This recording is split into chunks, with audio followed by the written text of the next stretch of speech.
Part 6, Chapter 1. A strange period began for Raskolnikov. It was as though a fog had fallen upon him and wrapped him in a dreary solitude, from which there was no escape. Recalling that period long after, he believed that his mind had been clouded at times, and that it had continued so with intervals till the final catastrophe. He was convinced that he had been mistaken about many things at that time, for instance, as to the date of certain events. Anyway, when he tried later on to piece his recollections together, he learnt a great deal about himself from what other people told him. He had mixed up incidents and had explained events as due to circumstances which existed only in his imagination. At times he was a prey to agonies of morbid uneasiness, amounting sometimes to panic. But he remembered, too, moments, hours, perhaps whole days of complete apathy, which came upon him as a reaction from his previous terror, and might be compared with the abnormal insensibility sometimes seen in the dying. He seemed to be trying in that latter stage to escape from a full and clear understanding of his position. Certain essential facts which required immediate consideration were particularly irksome to him. How glad he would have been to be free from some cares, the neglect of which would have threatened him with complete, inevitable ruin. He was particularly worried about Svidrigaïlov. He might be said to be permanently thinking of Svidrigaïlov. From the time of Svidrigaïlov's two menacing and unmistakable words in Sonia's room at the moment of Katerina Ivanovna's death, the normal working of his mind seemed to break down. But although this new fact caused him extreme uneasiness, Raskolnikov was in no hurry for an explanation of it. At times, finding himself in a solitary and remote part of the town, in some wretched eating-house, sitting alone lost in thought, hardly knowing how he had come there, he suddenly thought of Svidrigaïlov. He recognized suddenly, clearly, and with dismay that he ought at once to come to an understanding with that man, and to make what terms he could. Walking outside the city gates one day, he positively fancied that they had fixed a meeting there, that he was waiting for Svidrigaïlov. Another time he woke up before daybreak lying on the ground under some bushes, and could not at first understand how he had come there. But during the 2 or 3 days after Katerina Ivanovna's death, he had 2 or 3 times met Svidrigaïlov at Sonia's lodging, where he had gone aimlessly for a moment. They exchanged a few words and made no reference to the vital subject, as though they were tacitly agreed not to speak of it for a time. Katerina Ivanovna's body was still lying in the coffin. Svidrigaïlov was busy making arrangements for the funeral. Sonia, too, was very busy. At their last meeting, Svidrigaïlov informed Raskolnikov that he had made an arrangement, and a very satisfactory one, for Katerina Ivanovna's children. That he had, through certain connections, succeeded in getting hold of certain personages by whose help the 3 orphans could at once be placed in very suitable institutions, that the money he had settled on them had been of great assistance, as it is much easier to place orphans with some property than destitute ones. He said something, too, about Sonia, and promised to come himself in a day or two to see Raskolnikov, mentioning that he would like to consult with him, that there were things they must talk over. This conversation took place in the passage on the stairs. Svidrigaïlov looked intently at Raskolnikov, and suddenly, after a brief pause, dropping his voice, asked, "But how is it, Rodion Romanovitch, you don't seem yourself? You look and you listen, but you don't seem to understand. Cheer up! We'll talk things over. I am only sorry I've so much to do of my own business and other people's. Ah, Rodion Romanovitch," he added suddenly, "what all men need is fresh air. Fresh air. More than anything." He moved to one side to make way for the priest and server, who were coming up the stairs. They had come for the requiem service. By Svidrigaïlov's orders, it was sung twice a day punctually. Svidrigaïlov went his way. Raskolnikov stood still a moment, thought, and followed the priest into Sonia's room. He stood at the door.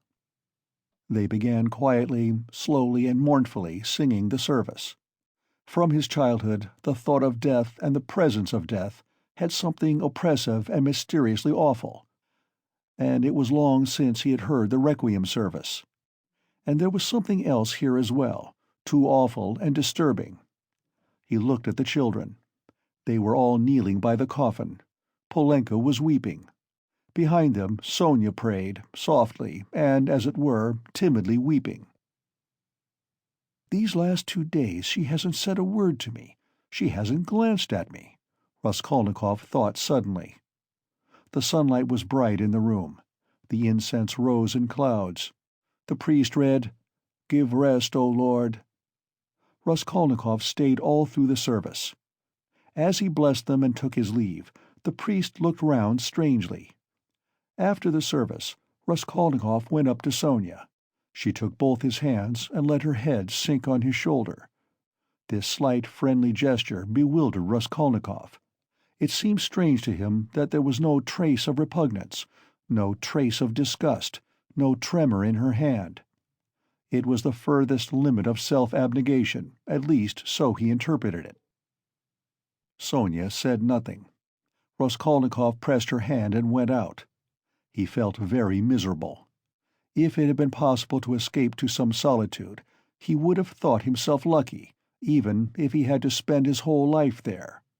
But although he had almost always been by himself of late, he had never been able to feel alone. Sometimes he walked out of the town onto the high road. Once he had even reached a little wood. But the lonelier the place was, the more he seemed to be aware of an uneasy presence near him. It did not frighten him, but greatly annoyed him, so that he made haste to return to the town, to mingle with the crowd, to enter restaurants and taverns, to walk in busy thoroughfares. There he felt easier and even more solitary.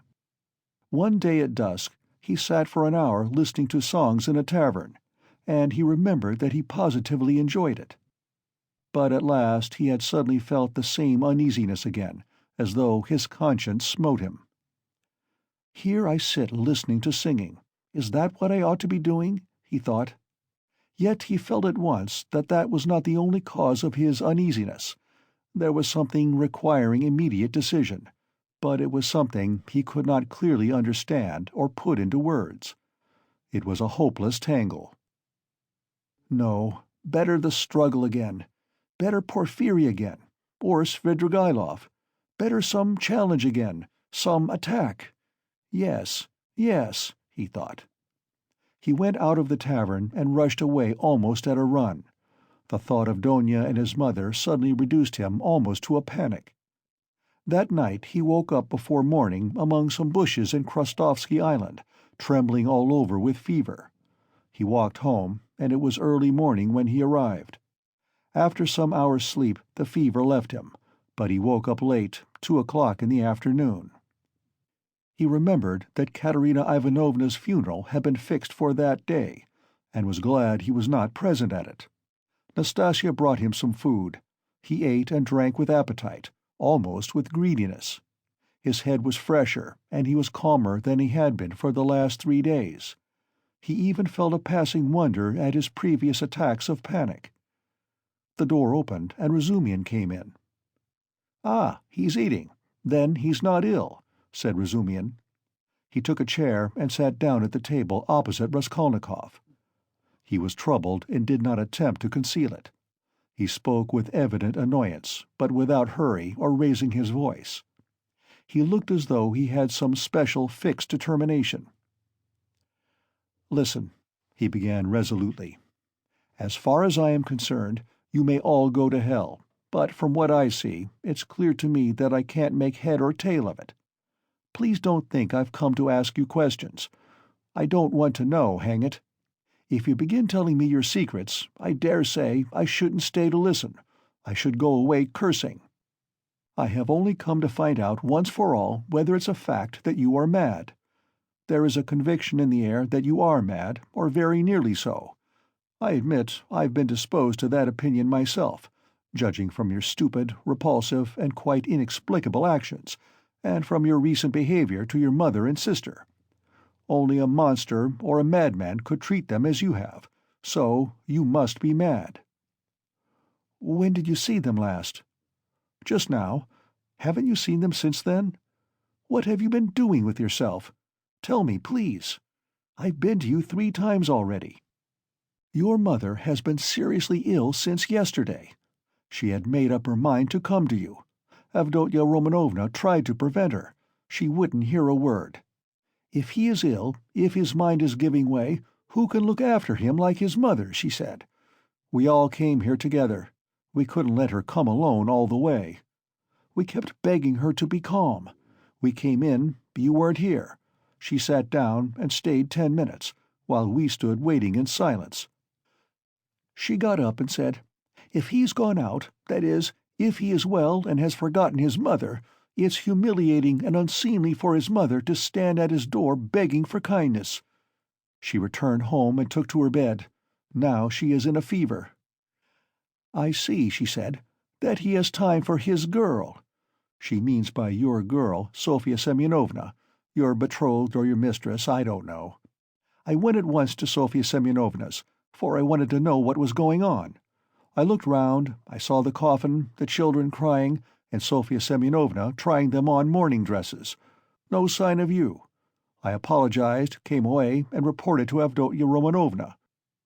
So that's all nonsense, and you haven't got a girl. The most likely thing is that you are mad. But here you sit, guzzling boiled beef as though you not had a bite for 3 days. Though as far as that goes, madmen eat too, but though you have not said a word to me yet, you are not mad.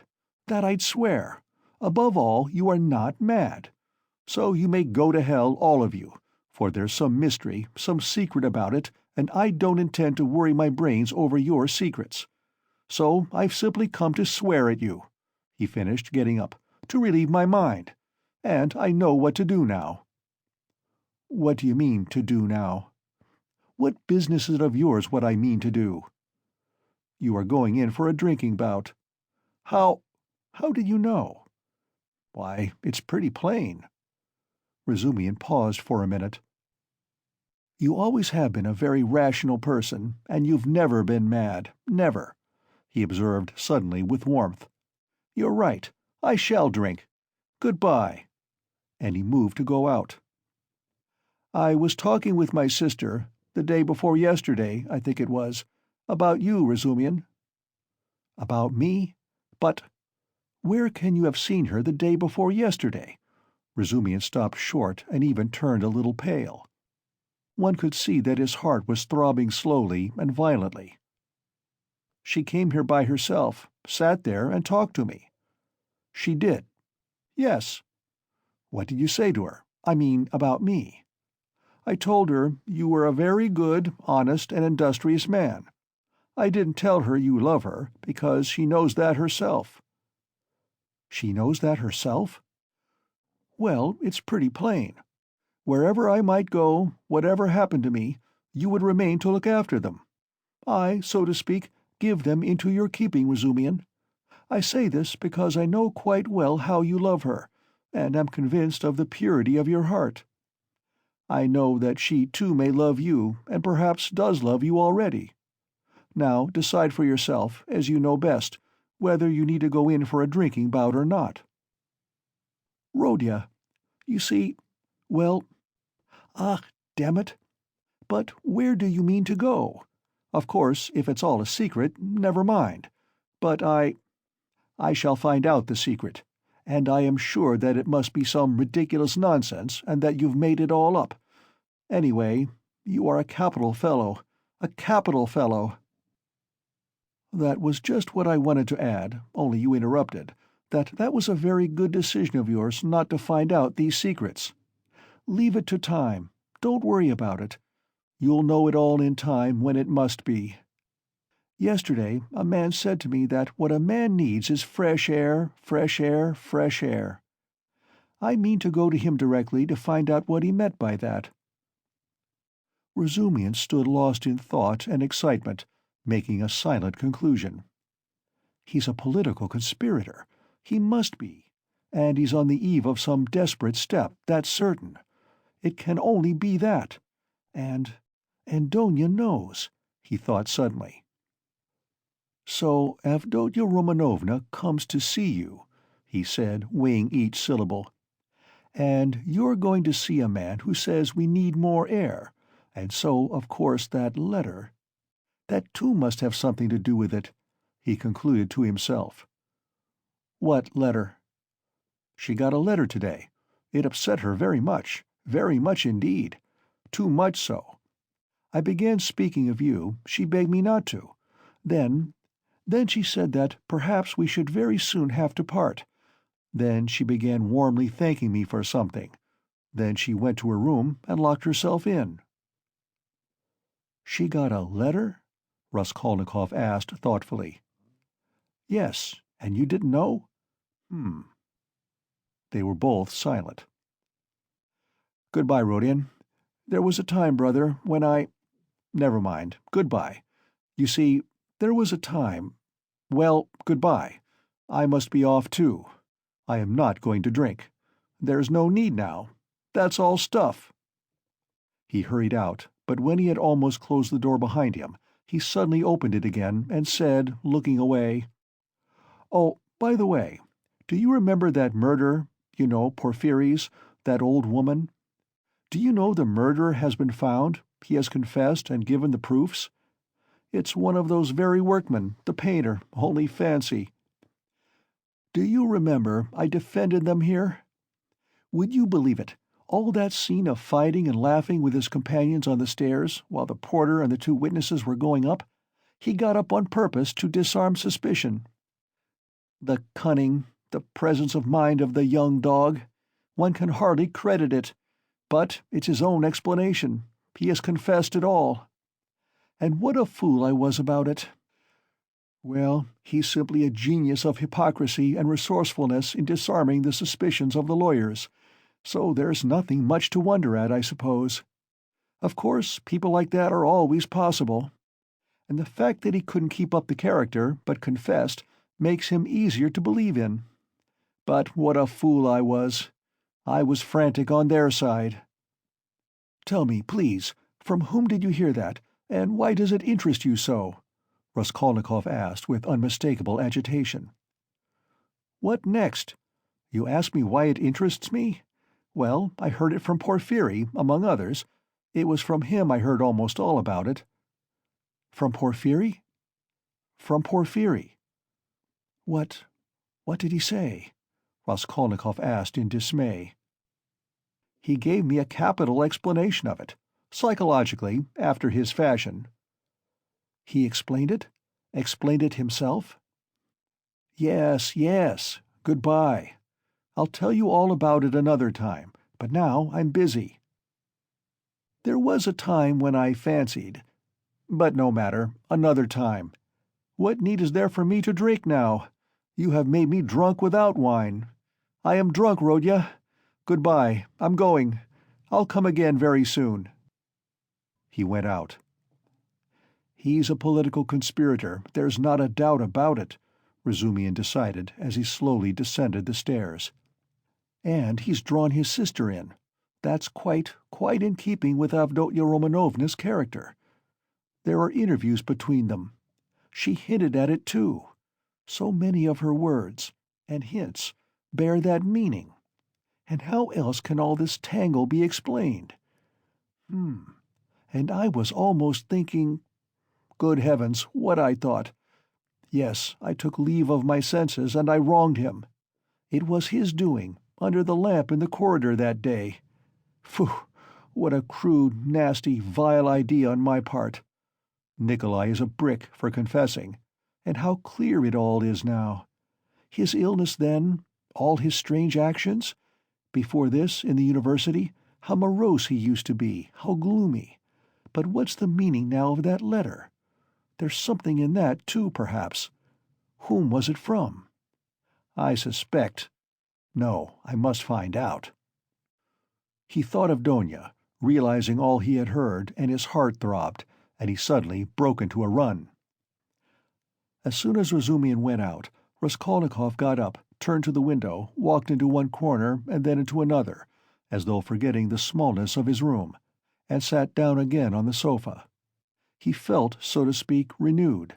Again the struggle, so a means of escape had come. Yes, a means of escape had come. It had been too stifling, too cramping, the burden had been too agonizing. A lethargy had come upon him at times. From the moment of the scene with Nikolai at Porphyry's, he had been suffocating, penned in without hope of escape. After Nikolai's confession, on that very day had come the scene with Sonia. His behavior and his last words had been utterly unlike anything he could have imagined beforehand. He had grown feebler, instantly and fundamentally.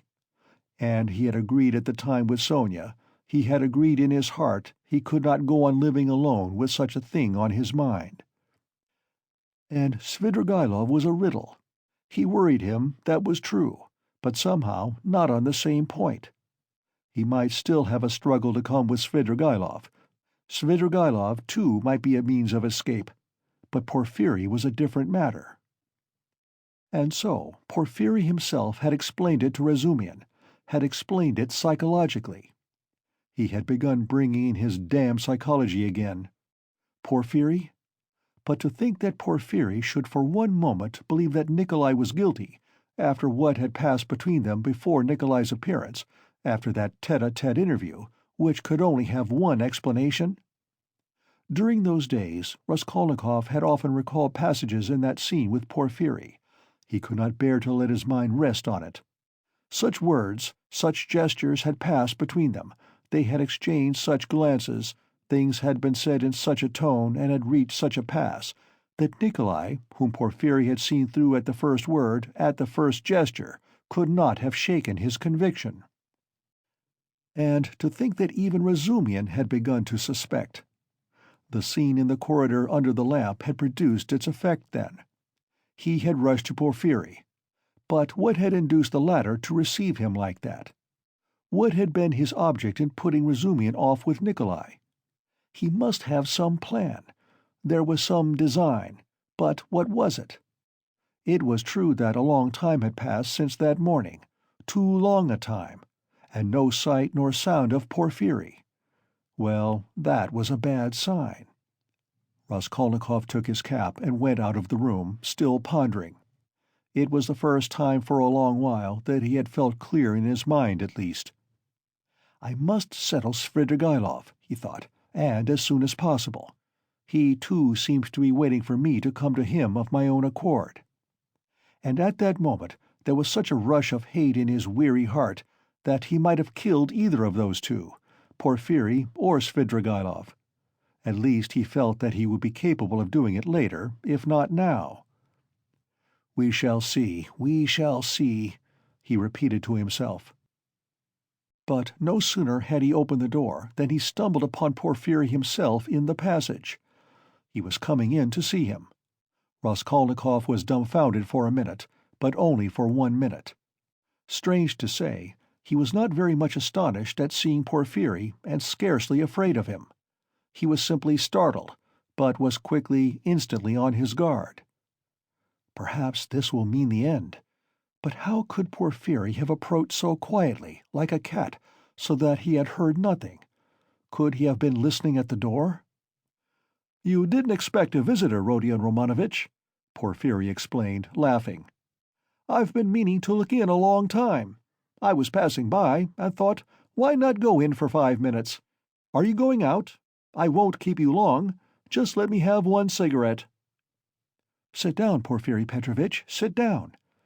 Raskolnikov gave his visitor a seat with so pleased and friendly an expression that he would have marveled at himself if he could have seen it. The last moment had come. The last drops had to be drained. So a man will sometimes go through half an hour of mortal terror with a brigand, yet when the knife is at his throat at last, he feels no fear. Raskolnikov seated himself directly facing Porphyry, and looked at him without flinching. Porphyry screwed up his eyes and began lighting a cigarette. "Speak, speak!"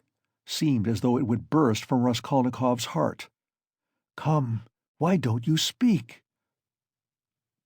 End of Part 6, Chapter 1. Part 6, Chapter 2.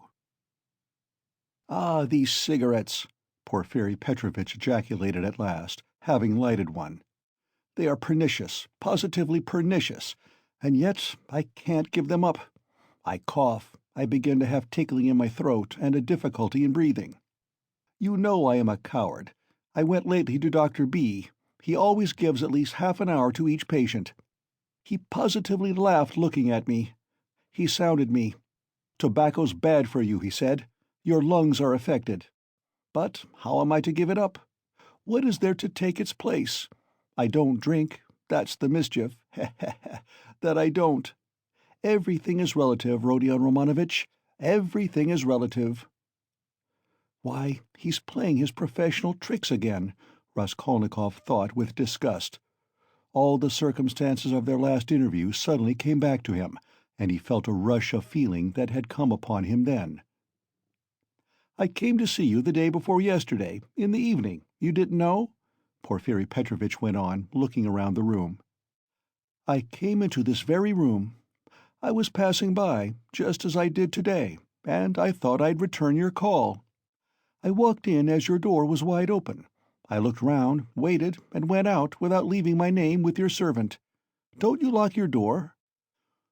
Raskolnikov's face grew more and more gloomy. Porfiri seemed to guess his state of mind. "I've come to have it out with you, Rodion Romanovitch, my dear fellow. I owe you an explanation and must give it to you," he continued with a slight smile, just patting Raskolnikov's knee. But almost at the same instant a serious and careworn look came into his face. To his surprise, Raskolnikov saw a touch of sadness in it. He had never seen and never suspected such an expression in his face. "A strange scene passed between us last time we met, Rodion Romanovitch. Our first interview, too, was a strange one. But then, and one thing after another. This is the point. I have, perhaps, acted unfairly to you. I feel it. Do you remember how we parted? Your nerves were unhinged, and your knees were shaking, and so were mine. And, you know, our behavior was unseemly, even ungentlemanly. And yet we are gentlemen, above all, in any case, gentlemen. That must be understood. Do you remember what we came to? And it was quite indecorous." "What is he up to? What does he take me for?" Raskolnikov asked himself in amazement, raising his head and looking with open eyes on Porfiri. "I've decided openness is better between us," Porfiri Petrovitch went on, turning his head away and dropping his eyes, as though unwilling to disconcert his former victim, and as though disdaining his former wiles. "Yes, such suspicions and such scenes cannot continue for long. Nikolai put a stop to it, or I don't know what we might not have come to. That damned workman was sitting at the time in the next room. Can you realize that? You know that, of course, and I am aware that he came to you afterwards. But what you supposed then was not true. I had not sent for anyone. I had made no kind of arrangements. You ask why I hadn't? What shall I say to you? It had all come upon me so suddenly. I had scarcely sent for the porters. You noticed them as you went out, I dare say. An idea flashed upon me. I was firmly convinced at the time, you see, Rodion Romanovitch. Come, I thought, even if I let one thing slip for a time, I shall get hold of something else. I shan't lose what I want, anyway. You are nervously irritable, Rodion Romanovitch, by temperament. It's out of proportion with other qualities of your heart and character, which, I flatter myself, I have to some extent divined. Of course, I did reflect even then that it does not always happen that a man gets up and blurts out his whole story. It does happen sometimes, if you make a man lose all patience, though even then it's rare. I was capable of realizing that. If only I had a fact, I thought, the least little fact to go upon, something I could lay hold of, something tangible, not merely psychological. For if a man is guilty, you must be able to get something substantial out of him. One may reckon upon most surprising results indeed. I was reckoning upon your temperament, Rodion Romanovitch, on your temperament above all things. I had great hopes of you at that time." "But what are you driving at now?" Raskolnikov muttered at last, asking the question without thinking. "What is he talking about?" he wondered distractedly. "Does he really take me to be innocent?" What am I driving at? I've come to explain myself. I consider it my duty, so to speak.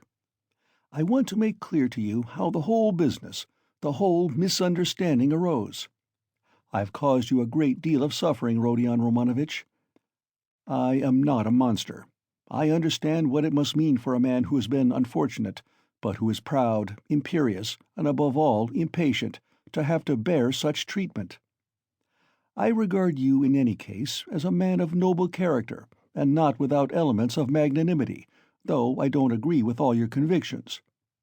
I wanted to tell you this first, frankly and quite sincerely, for above all, I don't want to deceive you.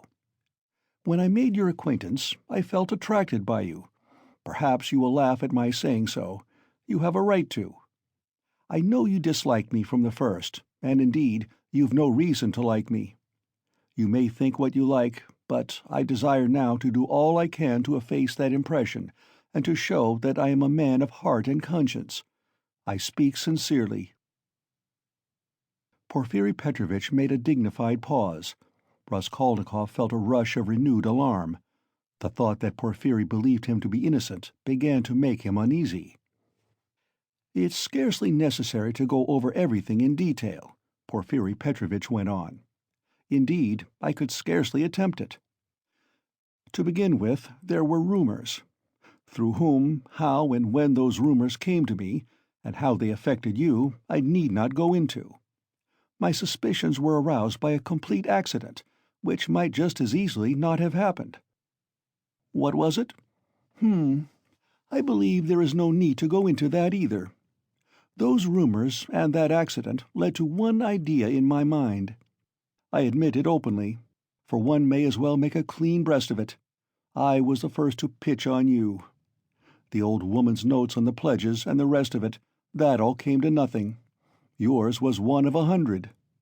I happened, too, to hear of this scene at the office, from a man who described it capitally, unconsciously reproducing the scene with great vividness.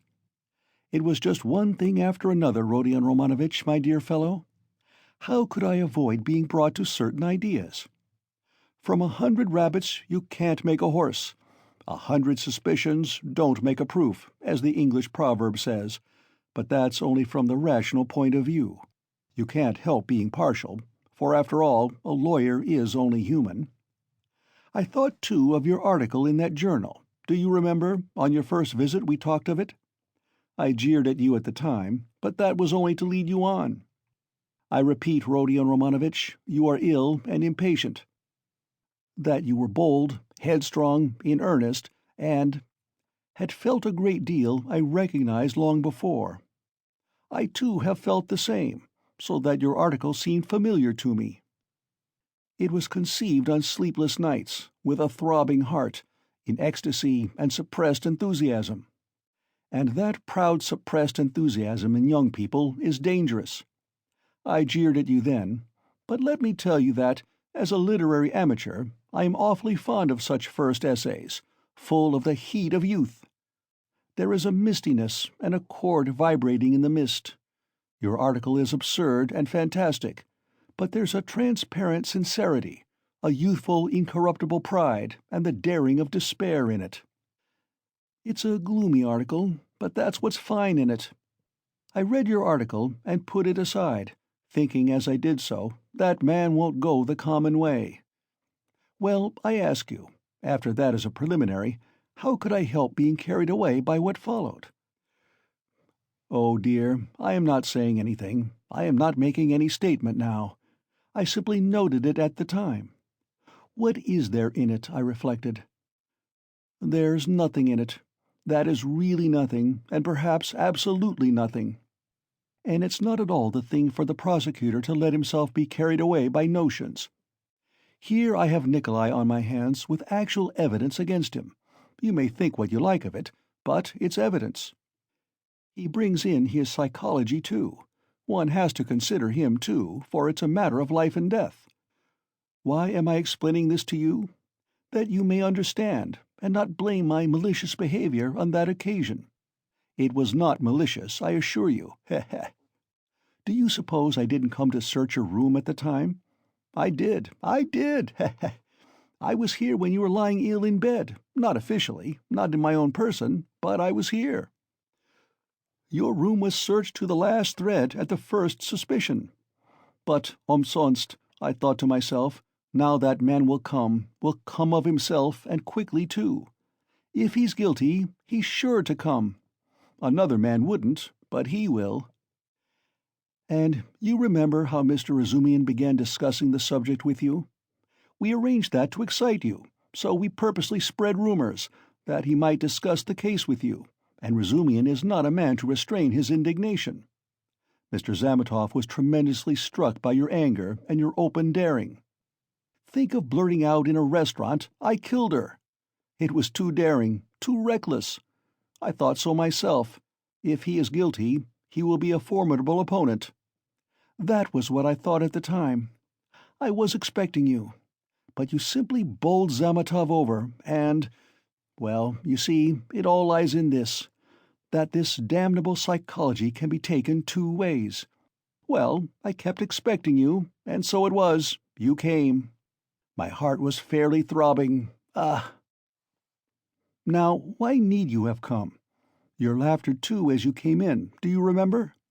I saw it all plain as daylight, but if I hadn't expected you so specially, I should not have noticed anything in your laughter.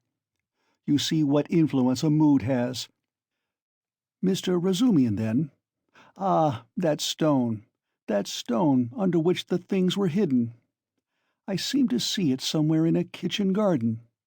It was in a kitchen garden. You told Zametov, and afterwards you repeated that in my office. And when we began picking your article to pieces, how you explained it! One could take every word of yours in two senses, as though there were another meaning hidden. So in this way, Rodion Romanovitch, I reached the furthest limit, and knocking my head against a post, I pulled myself up, asking myself what I was about. After all, I said, you can take it all in another sense if you like, and it's more natural so indeed. I couldn't help admitting it was more than natural. I was bothered. No, I'd better get hold of some little fact, I said. So when I heard of the bell ringing, I held my breath and was all in a tremor. Here is my little fact, thought I, and I didn't think it over. I simply wouldn't. I would have given 1,000 rubles at that minute to have seen you with my own eyes, when you walked 100 paces beside that workman, after he had called you a murderer to your face, and you did not dare to ask him a question all the way. And then what about your trembling? What about your bell ringing in your illness, in semi-delirium? And so, Rodion Romanovitch, can you wonder that I played such pranks on you? And what made you come at that very minute? Someone seemed to have sent you, by Jove. And if Nikolai had not parted us— and do you remember Nikolai at the time? Do you remember him clearly? It was a thunderbolt, a regular thunderbolt. And how I met him! I didn't believe in the thunderbolt, not for a minute. You could see it for yourself, and how could I? Even afterwards, when you had gone and he began making very, very plausible answers on certain points, so that I was surprised at him myself, even then I didn't believe his story. You see what it is to be as firm as a rock? No, thought I, Morgenfrau. What has Nikolai got to do with it? Razumian told me just now that you think Nikolai guilty, and had yourself assured him of it. His voice failed him, and he broke off. He had been listening in indescribable agitation, as this man, who had seen through and through him, went back upon himself. He was afraid of believing it, and did not believe it. In those still ambiguous words he kept eagerly looking for something more definite and conclusive. "Mr. Razumian," cried Porfiri Petrovitch, seeming glad of a question from Raskolnikov, who had till then been silent. "Heh, heh, heh! But I had to put Mr. Razumian off. 2 is company, 3 is none. Mr. Razumian is not the right man. Besides, he is an outsider. He came running to me with a pale face. But never mind him. Why bring him in? To return to Nikolai, would you like to know what sort of a type he is? How I understand him, that is? To begin with, He is still a child, and not exactly a coward, but something by way of an artist. Really, don't laugh at my describing him so. He is innocent and responsive to influence. He has a heart and is a fantastic fellow. He sings and dances. He tells stories, they say, so that people come from other villages to hear him. He attends school, too, and laughs till he cries if you hold up a finger to him. He will drink himself senseless, not as a regular vice, but at times, when people treat him like a child. And he stole, too, then, without knowing it himself, for how can it be stealing if one picks it up? And do you know he is an old believer, or rather a dissenter? There have been wanderers, a religious sect, in his family, and he was for 2 years in his village under the spiritual guidance of a certain elder. I learnt all this from Nikolai and from his fellow villagers. And what's more, he wanted to run into the wilderness. He was full of fervor, prayed at night, read the old books, the true ones, and read himself crazy. Petersburg had a great effect upon him, especially the women and the wine. He responds to everything, and he forgot the elder and all that. I learnt then an artist here took a fancy to him and used to go and see him, and now this business came upon him. Well, he was frightened. He tried to hang himself. He ran away. How can one get over the idea the people have of Russian legal proceedings? The very word trial frightens some of them. Whose fault is it? We shall see what the new juries will do. God grant they do good. Well, in prison, it seems, he remembered the venerable elder. The Bible, too, made its appearance again. Do you know, Rodion Romanovitch, the force of the word suffering among some of these people? It's not a question of suffering for someone's benefit, but simply one must suffer. If they suffer at the hands of the authorities, so much the better. In my time there was a very meek and mild prisoner who spent a whole year in prison always reading his Bible on the stove at night, and he read himself crazy. And so crazy, do you know, that one day, apropos of nothing, he seized a brick and flung it at the governor, though he had done him no harm. And the way he threw it, too, aimed it a yard on one side on purpose, for fear of hurting him. Well, we know what happens to a prisoner who assaults an officer with a weapon. So he took his suffering. So I suspect now that Nikolai wants to take his suffering, or something of the sort. I know it for certain from facts, indeed. Only he doesn't know that I know. What, you don't admit that there are such fantastic people among the peasants? Lots of them. The elder now has begun influencing him, especially since he tried to hang himself. But he'll come and tell me all himself. You think he'll hold out? Wait a bit. He'll take his words back. I am waiting from hour to hour for him to come and abjure his evidence. I have come to like that Nikolai, and am studying him in detail. And what do you think? He answered me very plausibly on some points. He obviously had collected some evidence and prepared himself cleverly. But on other points he is simply at sea, knows nothing, and doesn't even suspect that he doesn't know. No, Rodion Romanovitch, Nikolai doesn't come in.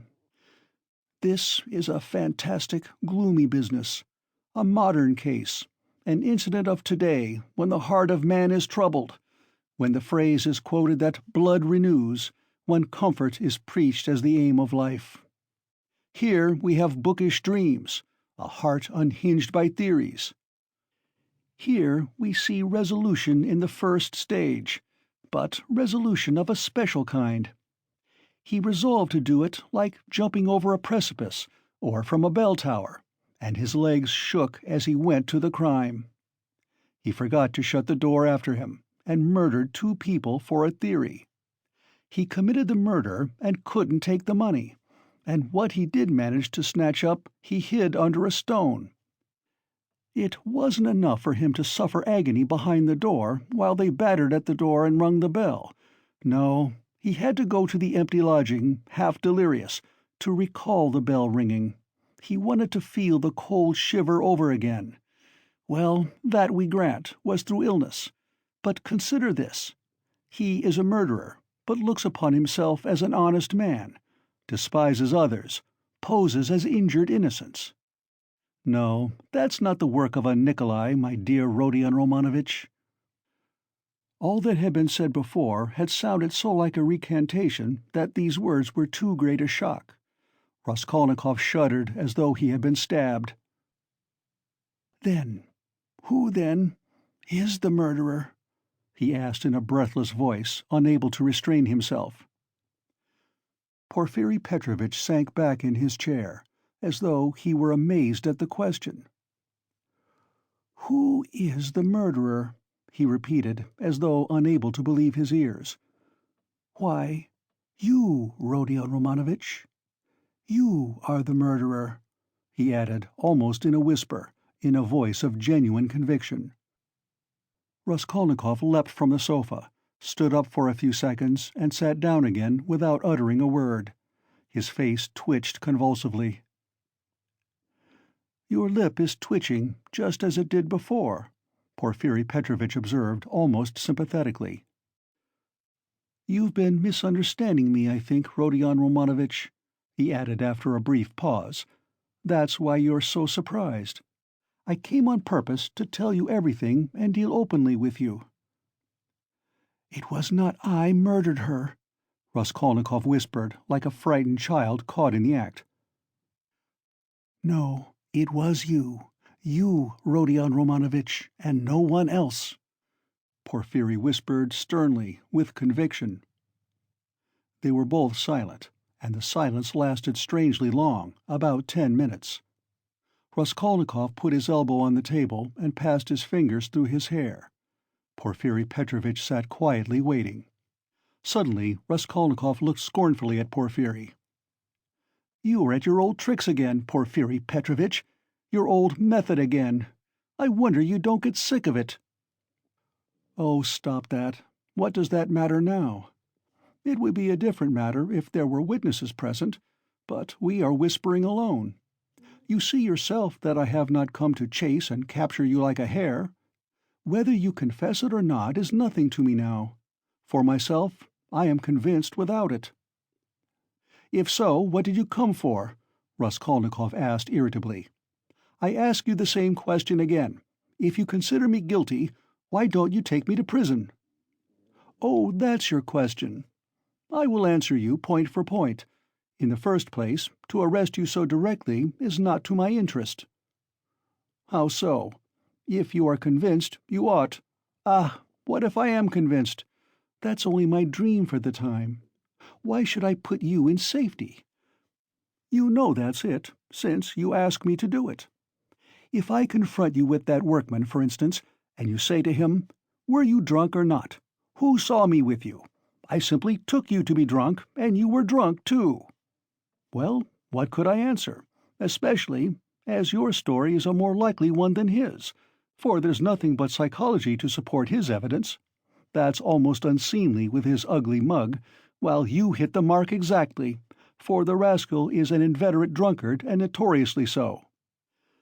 And I have myself admitted candidly several times already that psychology can be taken in two ways, and that the second way is stronger and looks far more probable, and that apart from that I have as yet nothing against you. And though I shall put you in prison, and indeed have come, quite contrary to etiquette, to inform you of it beforehand, yet I tell you frankly, also contrary to etiquette, that it won't be to my advantage. Well, secondly, I've come to you because—" "Yes, yes, secondly?" Raskolnikov was listening, breathless. "Because, as I told you just now, I consider I owe you an explanation. I don't want you to look upon me as a monster, as I have a genuine liking for you. You may believe me or not. And in the third place, I've come to you with a direct and open proposition, that you should surrender and confess. It will be infinitely more to your advantage, and to my advantage too, for my task will be done. Well, is this open on my part or not?" Raskolnikov thought a minute. "Listen, Porfiri Petrovitch. You said just now you have nothing but psychology to go on, yet now you've gone on mathematics. Well, what if you are mistaken yourself now?" "No, Rodion Romanovitch, I am not mistaken. I have a little fact even then, Providence sent it me." What little fact? I won't tell you what, Rodion Romanovitch. And in any case, I haven't the right to put it off any longer. I must arrest you. So think it over. It makes no difference to me now, and so I speak only for your sake. Believe me, it will be better, Rodion Romanovitch." Raskolnikov smiled malignantly. "That's not simply ridiculous. It's positively shameless. Why, even if I were guilty, which I don't admit, what reason should I have to confess, when you tell me yourself that I shall be in greater safety in prison?" Rodion Romanovitch, don't put too much faith in words. Perhaps prison will not be altogether a restful place. That's only theory, and my theory, and what authority am I for you? Perhaps, too, even now I am hiding something from you. I can't lay bare everything, heh. And how can you ask what advantage? Don't you know how it would lessen your sentence?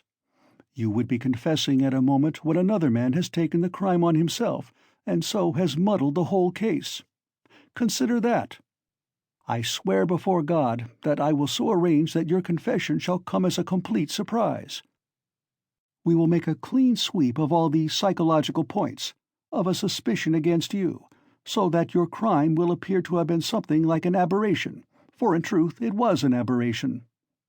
I am an honest man, Rodion Romanovitch, and will keep my word." Raskolnikov maintained a mournful silence and let his head sink dejectedly. He pondered a long while, and at last smiled again, but his smile was sad and gentle. "No," he said, apparently abandoning all attempt to keep up appearances with Porphyry. "It's not worth it. I don't care about lessening the sentence." "That's just what I was afraid of," Porphyry cried warmly, and, as it seemed, involuntarily. "That's just what I feared, that you wouldn't care about the mitigation of sentence." Raskolnikov looked sadly and expressively at him. "Ah, don't disdain life," Porphyry went on. "You have a great deal of it still before you. How can you say you don't want a mitigation of sentence? You are an impatient fellow." "A great deal of what lies before me?" "Of life. What sort of prophet are you? Do you know much about it? Seek and ye shall find.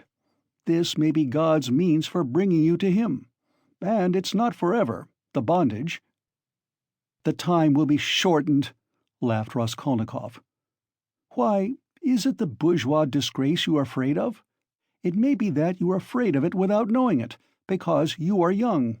But anyway, you shouldn't be afraid of giving yourself up and confessing." "Ah, hang it!" Raskolnikov whispered with loathing and contempt, as though he did not want to speak aloud. He got up again, as though he meant to go away, but sat down again in evident despair. "Hang it if you like. You've lost faith, and you think that I am grossly flattering you. But how long has your life been? How much do you understand? You made up a theory, and then were ashamed that it broke down and turned out to be not at all original. It turned out something base, that's true, but you are not hopelessly base. By no means base. At least you didn't deceive yourself for long, you went straight to the furthest point at one bound. How do I regard you? I regard you as one of those men who would stand and smile at their torturer while he cuts their entrails out, if only they have found faith or God. Find it, and you will live. You have long needed a change of air. Suffering, too, is a good thing. Suffer. Maybe Nikolai is right in wanting to suffer. I know you don't believe in it, but don't be overwise. Fling yourself straight into life, without deliberation. Don't be afraid. The flood will bear you to the bank and set you safe on your feet again. What bank? How can I tell? I only believe that you have long life before you. I know that you take all my words now for a set speech prepared beforehand, but maybe you will remember them after. They may be of use sometime. That's why I speak. It's as well that you only killed the old woman. If you'd invented another theory, you might perhaps have done something 1,000 times more hideous. You ought to thank God, perhaps. How do you know? Perhaps God is saving you for something. But keep a good heart and have less fear. Are you afraid of the great expiation before you? No, it would be shameful to be afraid of it. Since you have taken such a step, you must harden your heart. There is justice in it. You must fulfill the demands of justice. I know that you don't believe it, but indeed, life will bring you through. You will live it down in time. What you need now is fresh air, fresh air, fresh air." Raskolnikov positively started. "But who are you? What prophet are you? From the height of what majestic calm do you proclaim these words of wisdom?"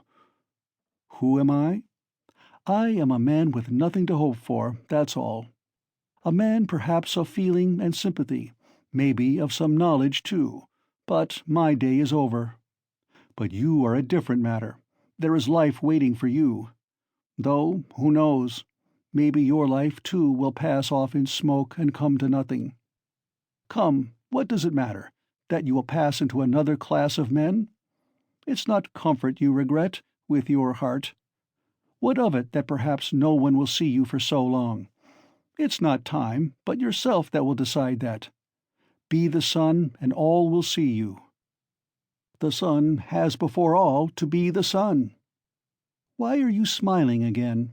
At my being such a shiller? I bet you're imagining that I'm trying to get round you by flattery. Well, perhaps I am. Perhaps you'd better not believe my word. Perhaps you'd better never believe it altogether. I'm made that way, I confess it.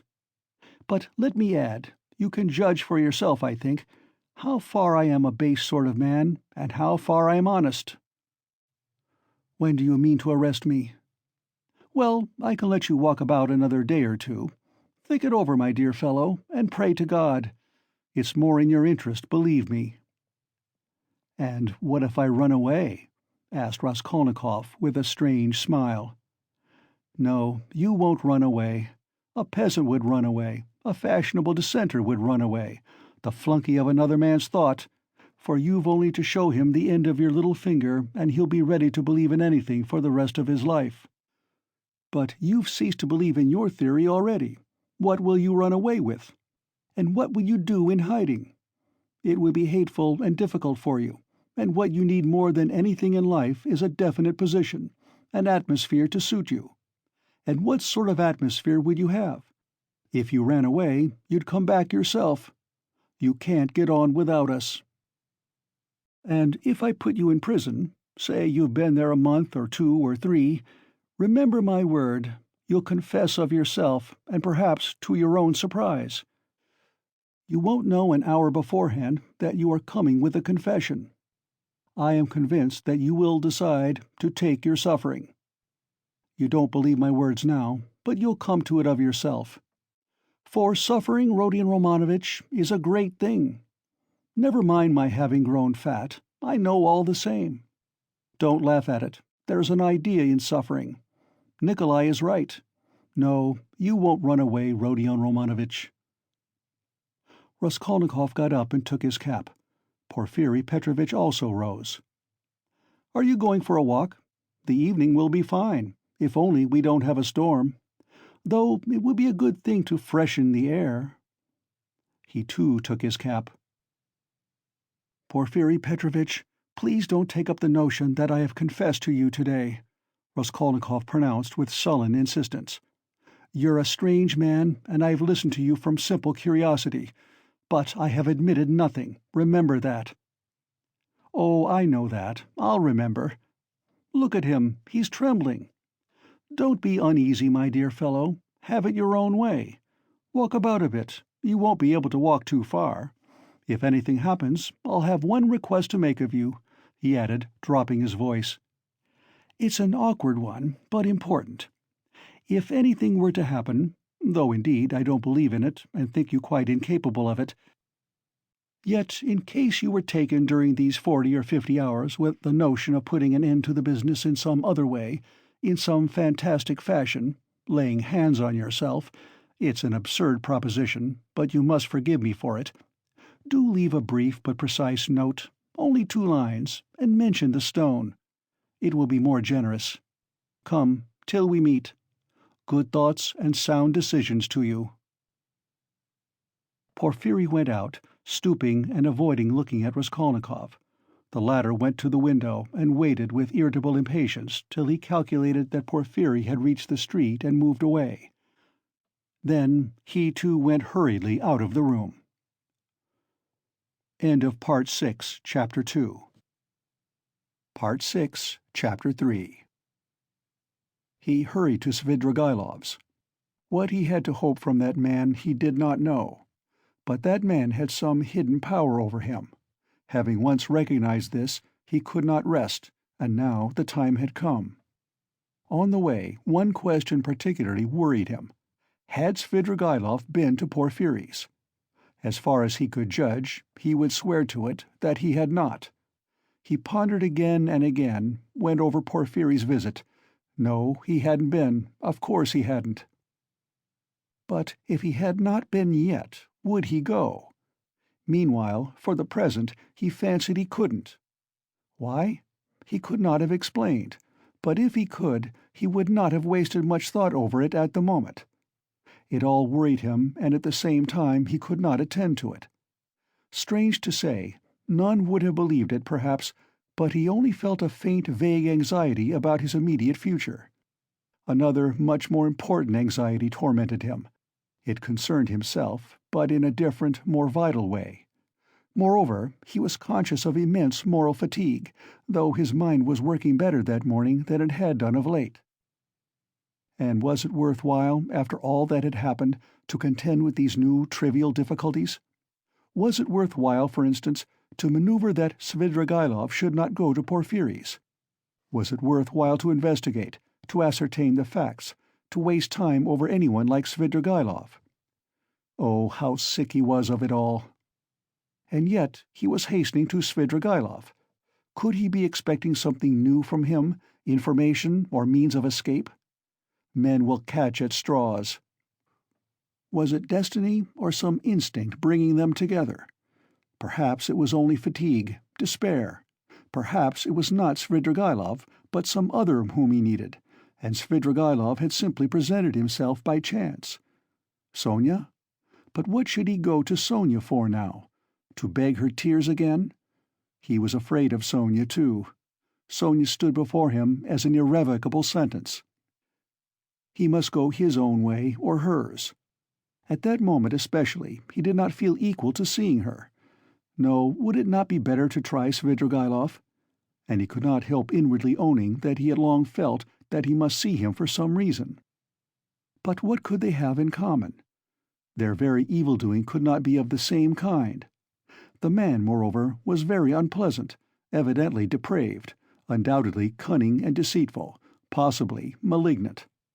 Such stories were told about him. It is true he was befriending Katerina Ivanovna's children, but who could tell with what motive and what it meant? The man always had some design, some project. There was another thought which had been continually hovering of late about Raskolnikov's mind, and causing him great uneasiness. It was so painful that he made distinct efforts to get rid of it. He sometimes thought that Svidrigaïlov was dogging his footsteps. Svidrigaïlov had found out his secret, and had had designs on Donia. What if he had them still? Wasn't it practically certain that he had?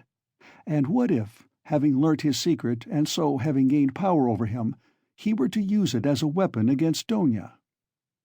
This idea sometimes even tormented his dreams, but it had never presented itself so vividly to him as on his way to Svidrigaïlov.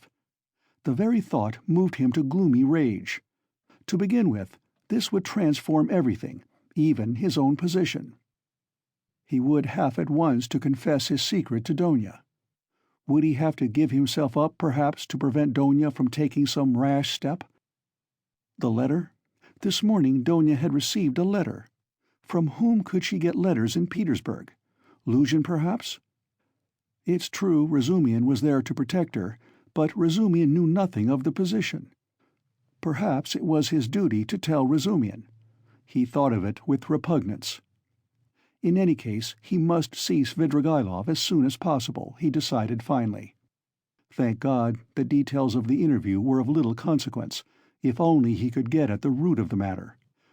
But if Svidrigaïlov were capable, If he were intriguing against Donia, then— Raskolnikov was so exhausted by what he had passed through that month that he could only decide such questions in one way.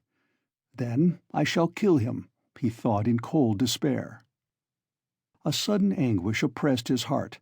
He stood in the middle of the street and began looking about to see where he was and which way he was going.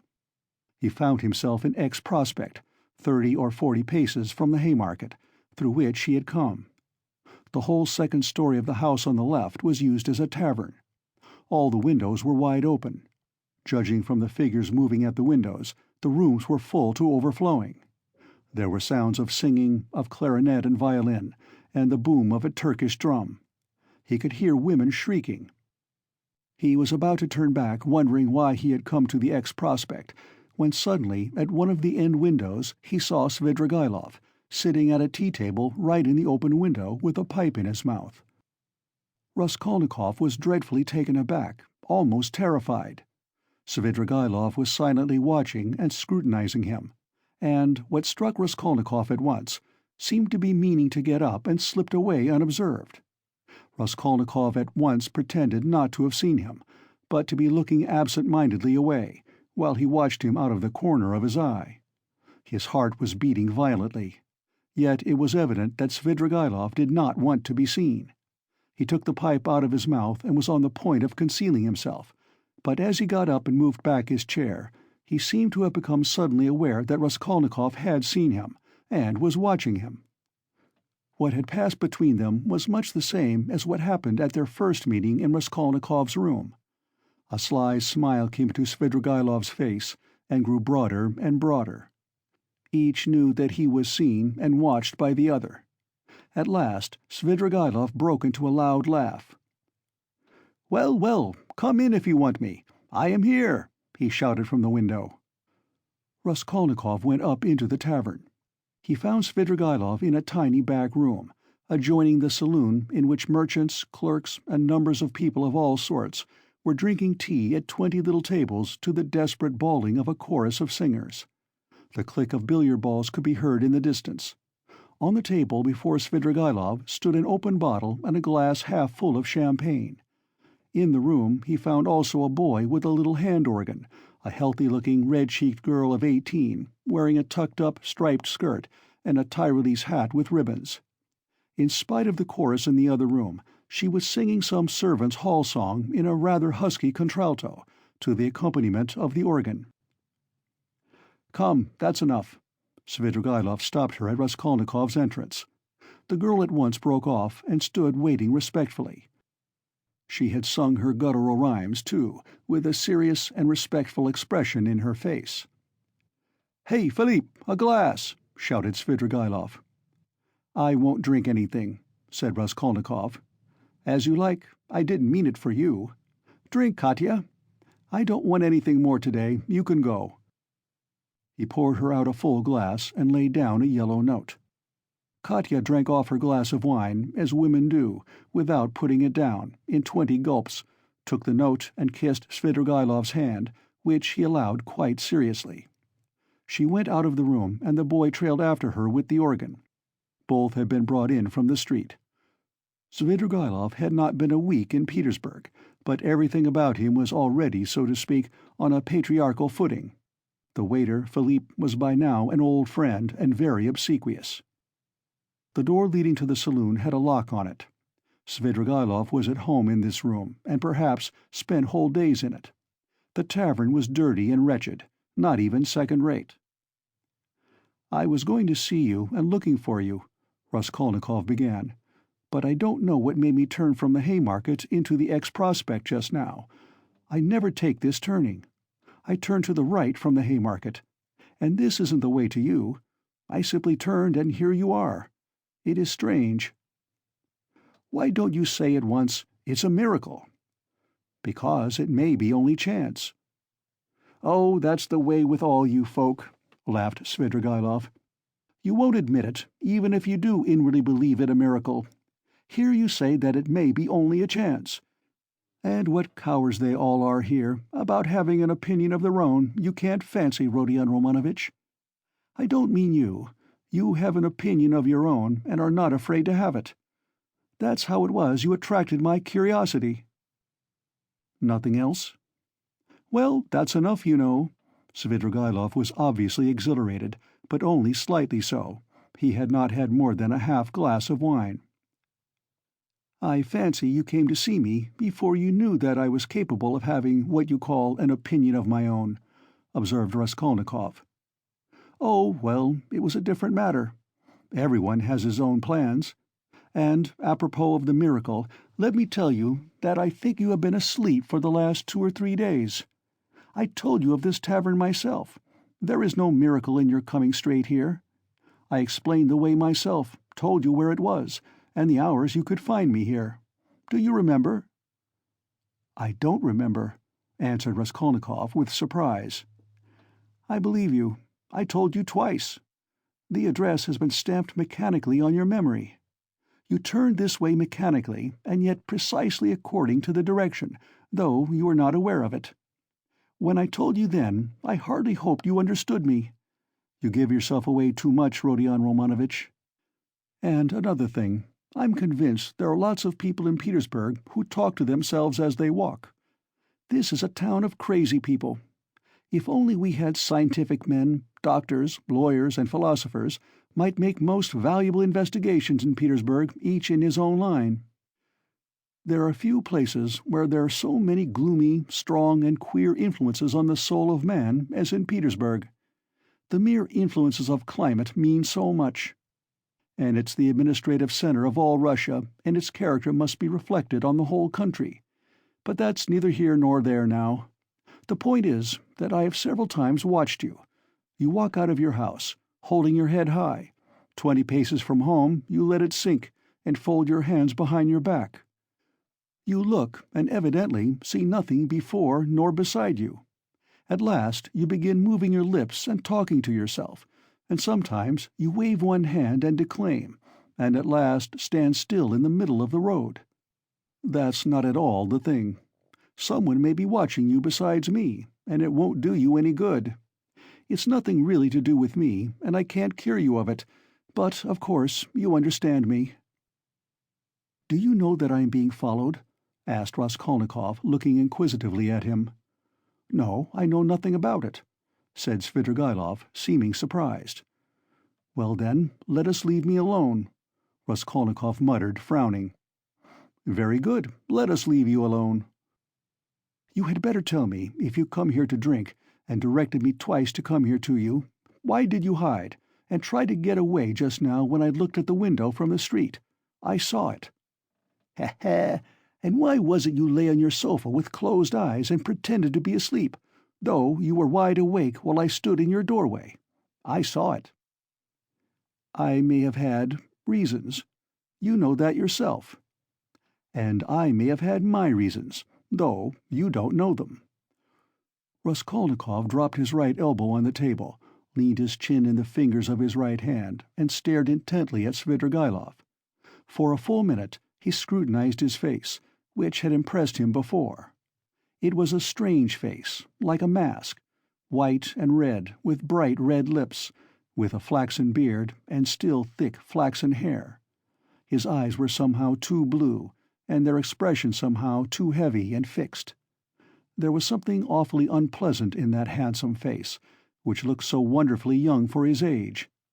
Svidrigaïlov was smartly dressed in light summer clothes, and was particularly dainty in his linen. He wore a huge ring with a precious stone in it. "Have I got to bother myself about you two now?" said Raskolnikov suddenly, coming with nervous impatience straight to the point. "Even though perhaps you are the most dangerous man if you care to injure me, I don't want to put myself out any more. I will show you at once that I don't prize myself as you probably think I do. I've come to tell you at once that if you keep to your former intentions with regard to my sister, and if you think to derive any benefit in that direction from what has been discovered of late, I will kill you before you get me locked up. You can reckon on my word. You know that I can keep it. And in the second place, if you want to tell me anything, for I keep fancying all this time that you have something to tell me, make haste and tell it, for time is precious, and very likely it will soon be too late." "Why in such haste?" asked Svidrigaïlov, looking at him curiously. "Everyone has his plans," Raskolnikov answered gloomily and impatiently. "You urged me yourself to frankness just now, and at the first question you refused to answer," Svidrigaïlov observed with a smile. "You keep fancying that I have aims of my own, and so you look at me with suspicion. Of course, it's perfectly natural in your position. But though I should like to be friends with you, I shan't trouble myself to convince you of the contrary. The game isn't worth the candle, and I wasn't intending to talk to you about anything special." "What do you want me for, then? It was you who came hanging about me." "Why, simply as an interesting subject for observation. I liked the fantastic nature of your position. That's what it was. Besides, you are the brother of a person who greatly interested me, and from that person I had in the past heard a very great deal about you, from which I gathered that you had a great influence over her. Isn't that enough? Ha ha ha! Still, I must admit that your question is rather complex, and is difficult for me to answer. Here you, for instance, have come to me not only for a definite object, but for the sake of hearing something new. Isn't that so? Isn't that so?" persisted Svidrigaïlov with a sly smile. "Well, can't you fancy then that I too, on my way here in the train, was reckoning on you, on your telling me something new, and on my making some profit out of you? You see what rich men we are." "What profit could you make?" "How can I tell you? How do I know? You see in what a tavern I spend all my time, and it's my enjoyment. That's to say, it's no great enjoyment, but one must sit somewhere. That poor Katya now, you saw her? If only I had been a glutton now, a club gourmand, but, you see, I can eat this." He pointed to a little table in the corner where the remnants of a terrible-looking beefsteak and potatoes lay on a tin dish. "Have you dined, by the way? I've had something, and want nothing more. I don't drink, for instance, at all.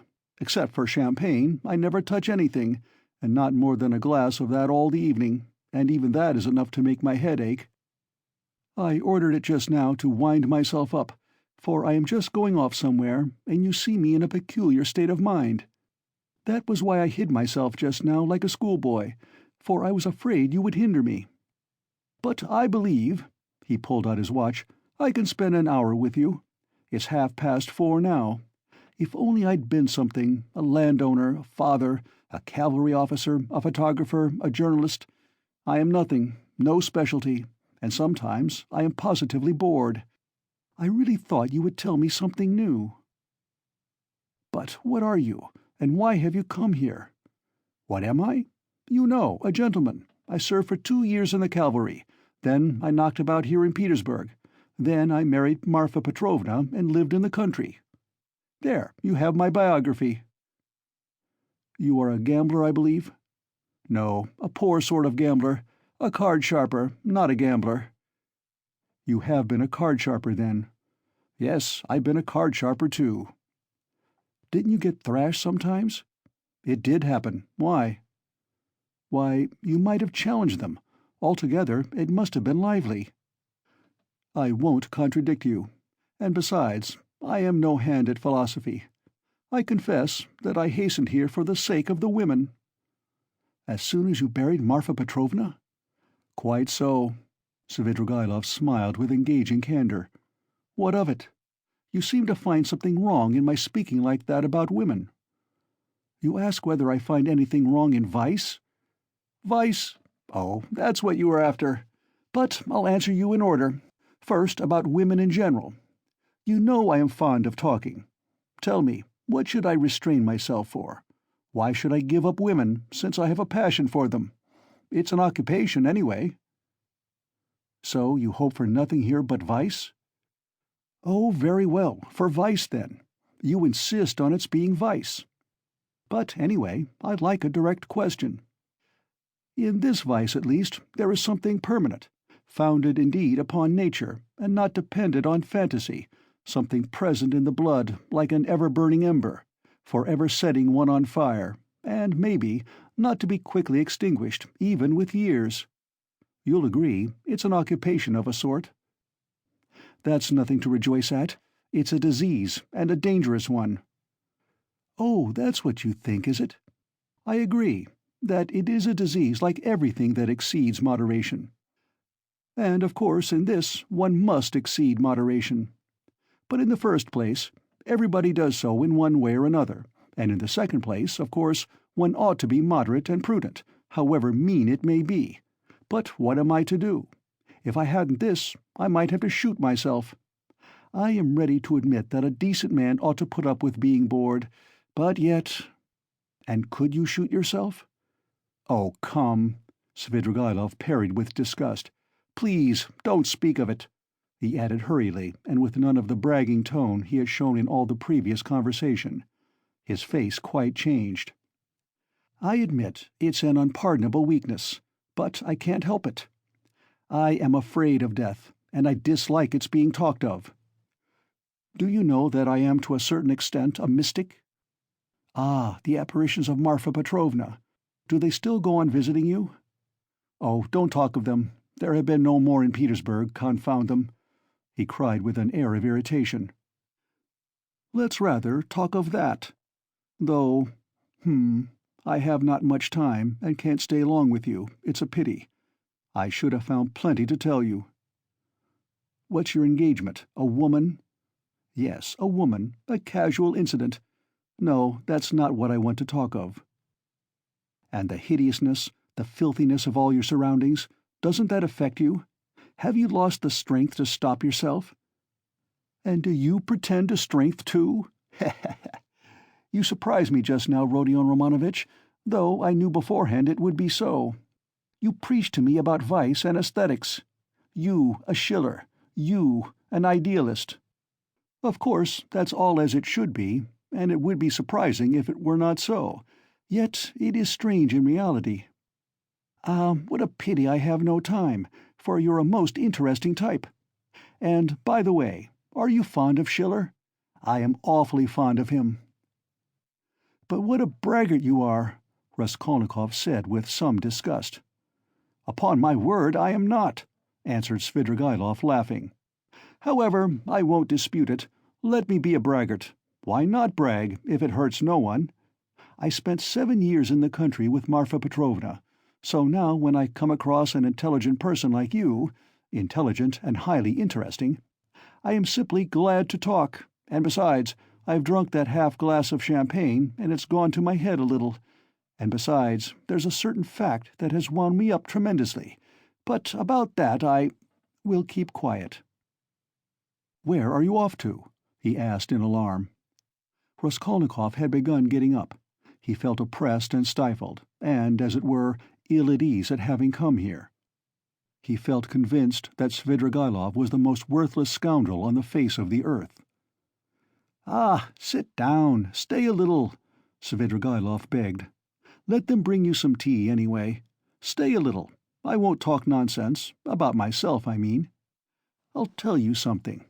If you like, I'll tell you how a woman tried to save me, as you would call it. It will be an answer to your first question indeed, for the woman was your sister.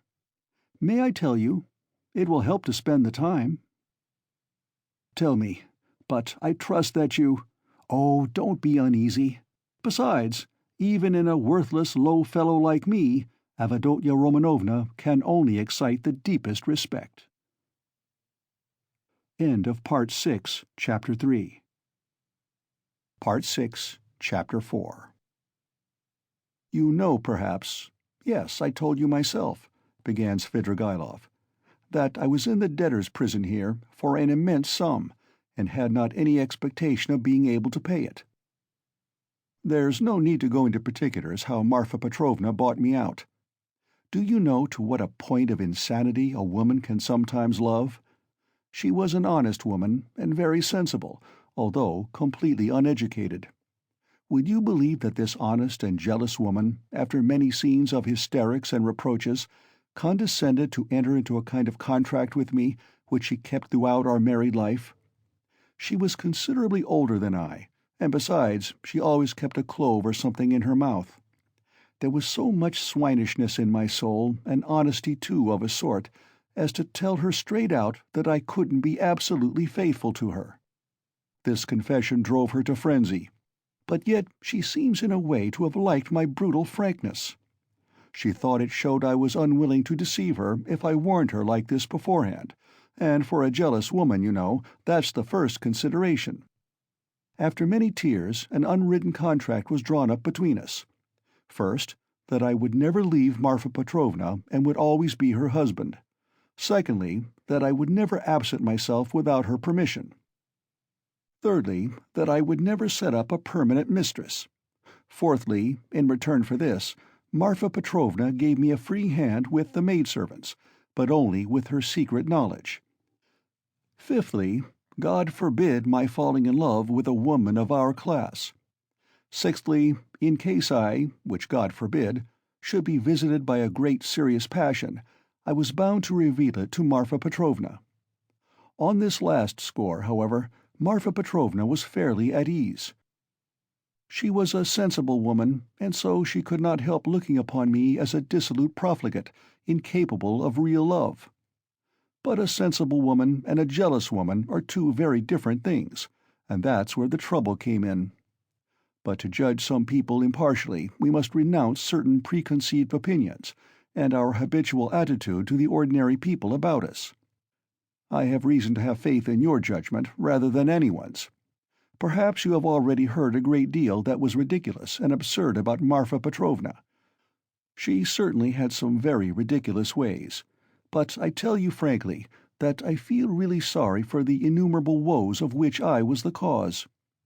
Well, and that's enough, I think, by way of a decorous oraison funèbre for the most tender wife of a most tender husband.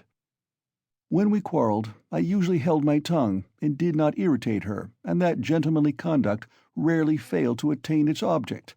It influenced her. It pleased her indeed. These were times when she was positively proud of me. But your sister she couldn't put up with anyway. And however she came to risk taking such a beautiful creature into her house as a governess. My explanation is that Marfa Petrovna was an ardent and impressionable woman, and simply fell in love herself, literally fell in love with your sister. Well, little wonder. Look at Avdotya Romanovna. I saw the danger at the first glance, and what do you think? I resolved not to look at her even. But Avdotya Romanovna herself made the first step, would you believe it?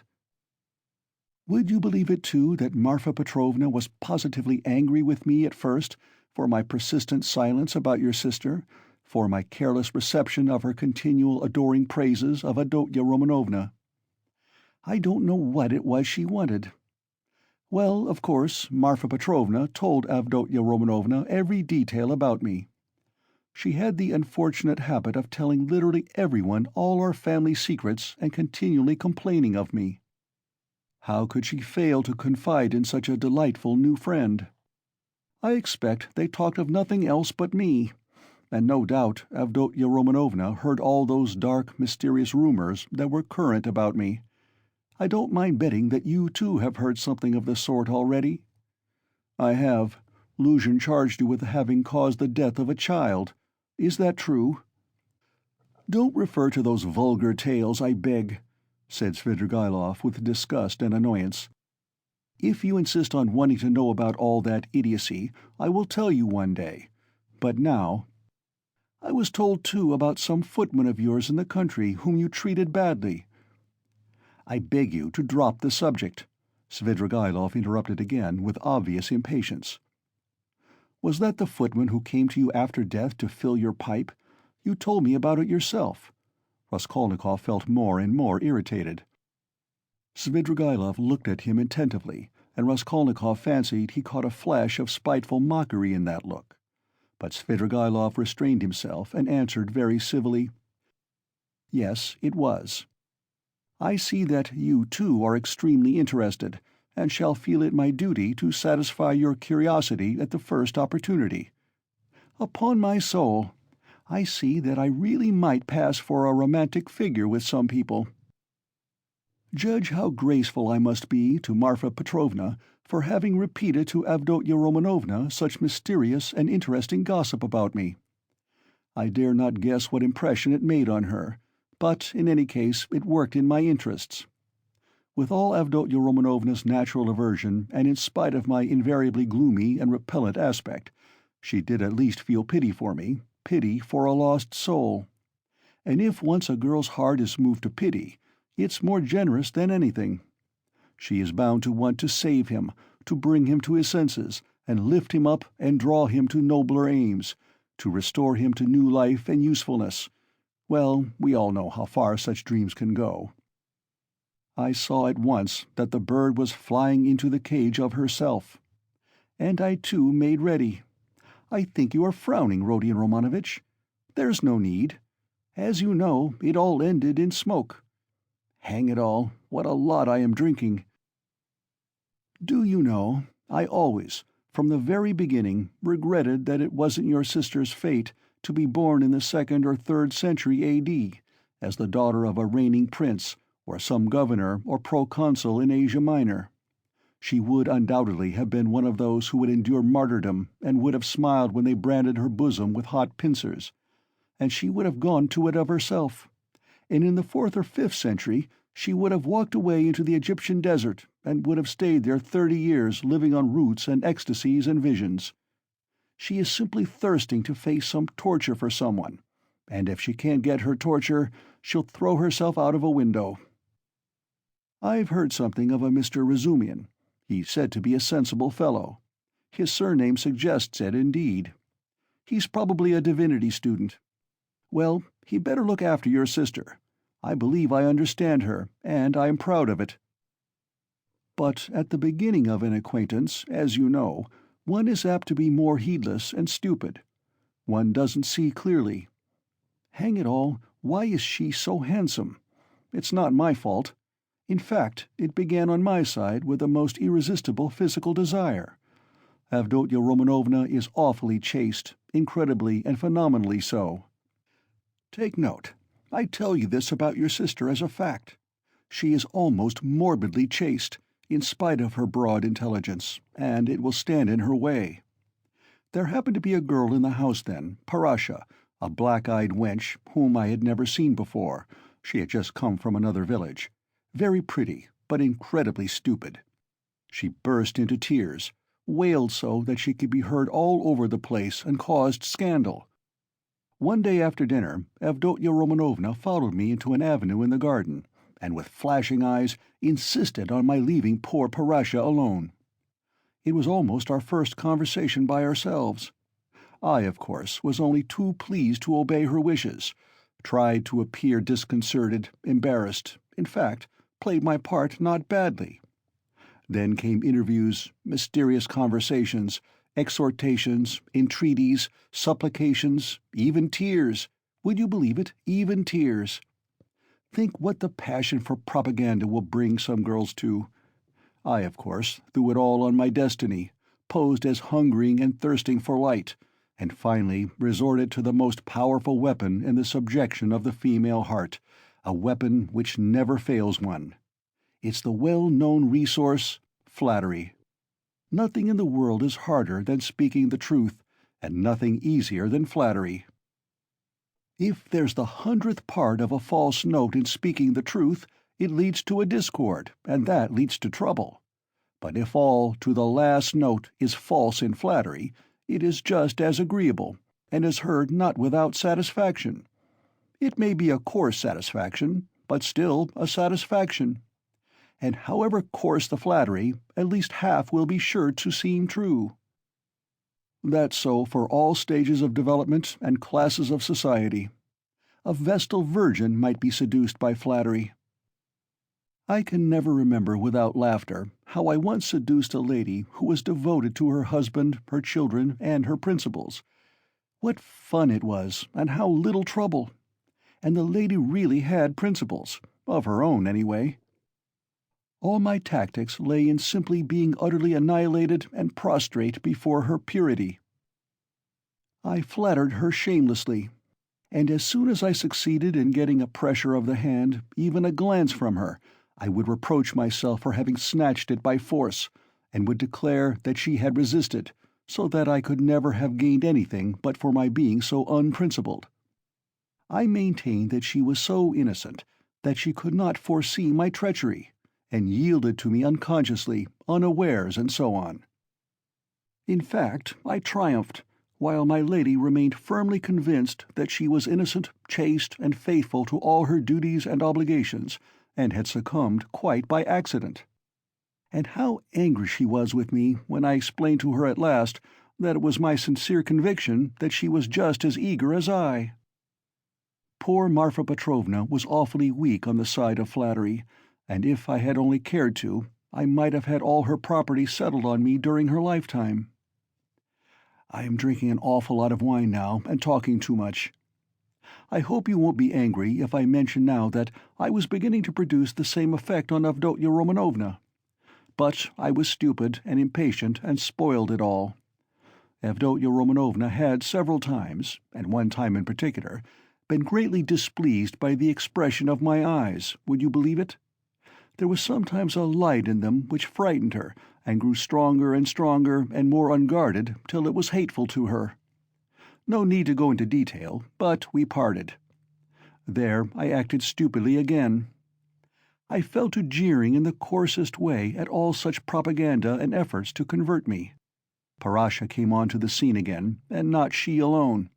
In fact, there was a tremendous to-do. Oh, Rodion Romanovitch, if you could only see how your sister's eyes can flash sometimes. Never mind my being drunk at this moment, and having had a whole glass of wine. I am speaking the truth. I assure you that this glance has haunted my dreams. The very rustle of her dress was more than I could stand at last. I really began to think that I might become epileptic.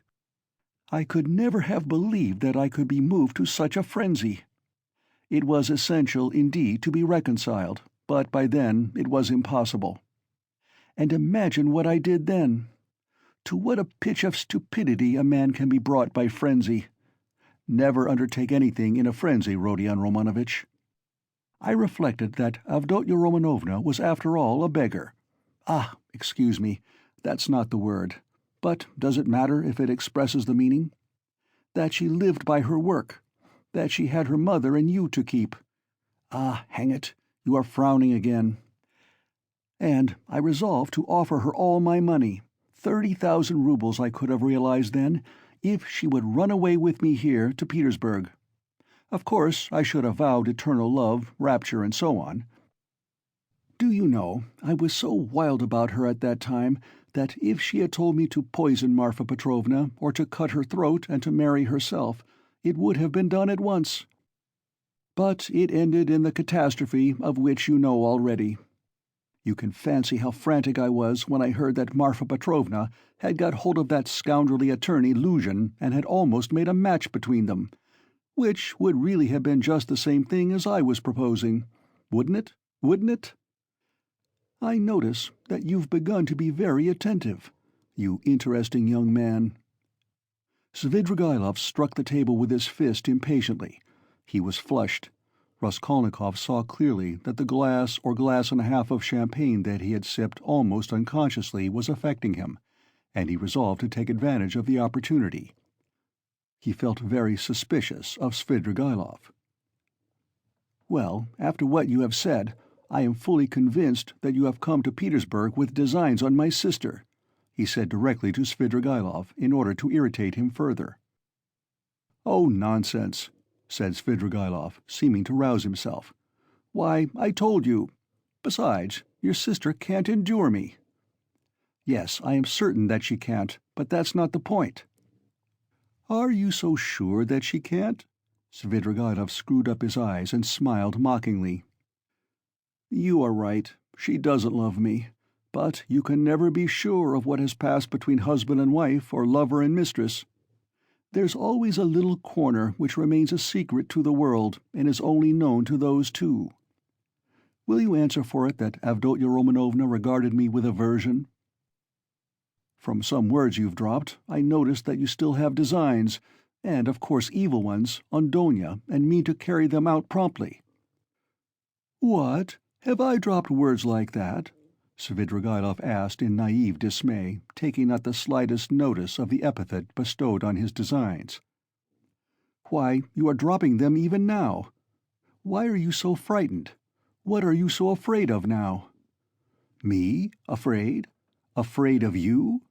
You have rather to be afraid of me, cher ami. But what nonsense! I've drunk too much, though, I see that. I was almost saying too much again. Damn the wine. Hi there, water! He snatched up the champagne bottle and flung it without ceremony out of the window. Philippe brought the water. "That's all nonsense," said Svidrigaïlov, wetting a towel and putting it to his head. "But I can answer you in one word and annihilate all your suspicions. Do you know that I'm going to get married?" "You told me so before." "Did I? I've forgotten." "But I couldn't have told you so for certain, for I had not even seen my betrothed. I only meant to. But now I really have a betrothed, and it's a settled thing, and if it weren't that I have business that can't be put off, I would have taken you to see them at once, for I should like to ask your advice." "Ah, hang it, only 10 minutes left. See, look at the watch." "But I must tell you, for it's an interesting story, my marriage, in its own way. Where are you off to? Going again?" "No, I am not going away now." "Not at all? We shall see. I'll take you there, I'll show you my betrothed, only not now. For you'll soon have to be off. You have to go to the right, and I to the left. Do you know that Madame Reslich, the woman I am lodging with now, eh? I know what you're thinking, that she's the woman whose girl they say drowned herself in the winter. Come, are you listening? She arranged it all for me. You're bored, she said. You want something to fill up your time. For, you know, I am a gloomy, depressed person. Do you think I'm light-hearted? No, I'm gloomy. I do no harm, but sit in a corner without speaking a word for 3 days at a time. And that Reslich is a sly hussy, I tell you. I know what she has got in her mind. She thinks I shall get sick of it, abandon my wife and depart, and she'll get hold of her and make a profit out of her, in our class, of course, or higher. She told me the father was a broken-down retired official, who has been sitting in a chair for the last 3 years with his legs paralyzed. The mamma, she said, was a sensible woman. There is a son serving in the provinces, but he doesn't help. There is a daughter, who is married, but she doesn't visit them. And they've 2 little nephews on their hands, as though their own children were not enough, and they've taken from school their youngest daughter, a girl, who'll be 16 in another month, so that then she can be married. She was for me. We went there. How funny it was. I present myself, a landowner, a widower, of a well-known name, with connections, with a fortune. What if I am 50 and she is not 16? Who thinks of that? But it's fascinating, isn't it? It is fascinating, ha ha. You should have seen how I talked to the papa and mamma. It was worth paying to have seen me at that moment. She comes in, curtsies, you can fancy, still in a short frock, an unopened bud, flushing like a sunset. She had been told, no doubt. I don't know how you feel about female faces, but to my mind, these 16 years, these childish eyes, shyness and tears of bashfulness are better than beauty. And she is a perfect little picture, too. Fair hair in little curls, like a lamb's, full little rosy lips, tiny feet, a charmer. Well, we made friends. I told them I was in a hurry owing to domestic circumstances, and the next day, that is the day before yesterday, we were betrothed. When I go now, I take her on my knee at once and keep her there. Well, she flushes like a sunset, and I kiss her every minute. Her mamma, of course, impresses on her that this is her husband and that this must be so. It's simply delicious. The present betrothed condition is perhaps better than marriage. Here you have what is called la nature et la vérité. Ha ha! I've talked to her twice. She is far from a fool. Sometimes she steals a look at me that positively scorches me. Her face is like Raphael's Madonna. You know, the Sistine Madonna's face has something fantastic in it, the face of mournful religious ecstasy. Have you noticed it? Well, she's something in that line. The day after we'd been betrothed, I bought her presents to the value of 1,500 rubles, a set of diamonds and another of pearls, and a silver dressing-case as large as this, with all sorts of things in it, so that even my Madonna's face glowed. I sat her on my knee yesterday, and I suppose rather too unceremoniously, she flushed crimson and the tears started, but she didn't want to show it. We were left alone.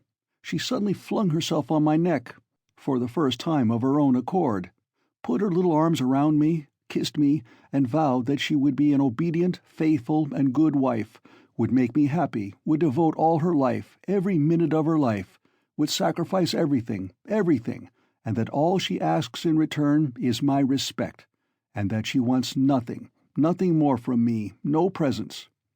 You'll admit that to hear such a confession, alone, from an angel of 16 in a muslin frock, with little curls, with a flush of maiden shyness in her cheeks and tears of enthusiasm in her eyes, is rather fascinating. Isn't it fascinating? It's worth paying for, isn't it? Well, listen, we'll go to see my betrothed, only not just now. The fact is, this monstrous difference in age and development excites your sensuality. Will you really make such a marriage? Why, of course. Everyone thinks of himself, and he lives most gaily who knows best how to deceive himself. Ha ha! But why are you so keen about virtue? Have mercy on me, my good friend. I am a sinful man. Ha ha ha! But you have provided for the children of Katerina Ivanovna, though you had your own reasons. I understand it all now. I am always fond of children, very fond of them, laughed Svidrigailov. I can tell you one curious instance of it.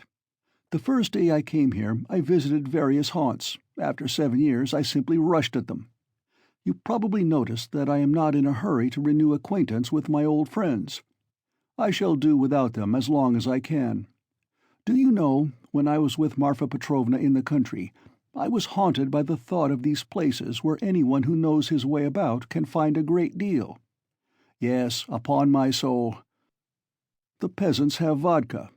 The educated young people, shut out from activity, waste themselves in impossible dreams and visions and are crippled by theories.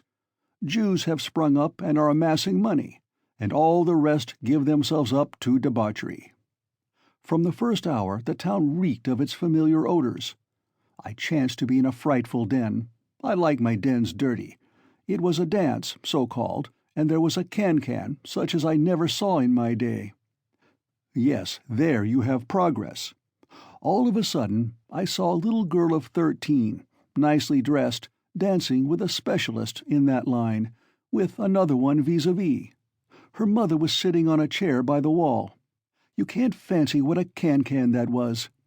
The girl was ashamed, blushed, at last felt insulted, and began to cry. Her partner seized her and began whirling her round and performing before her.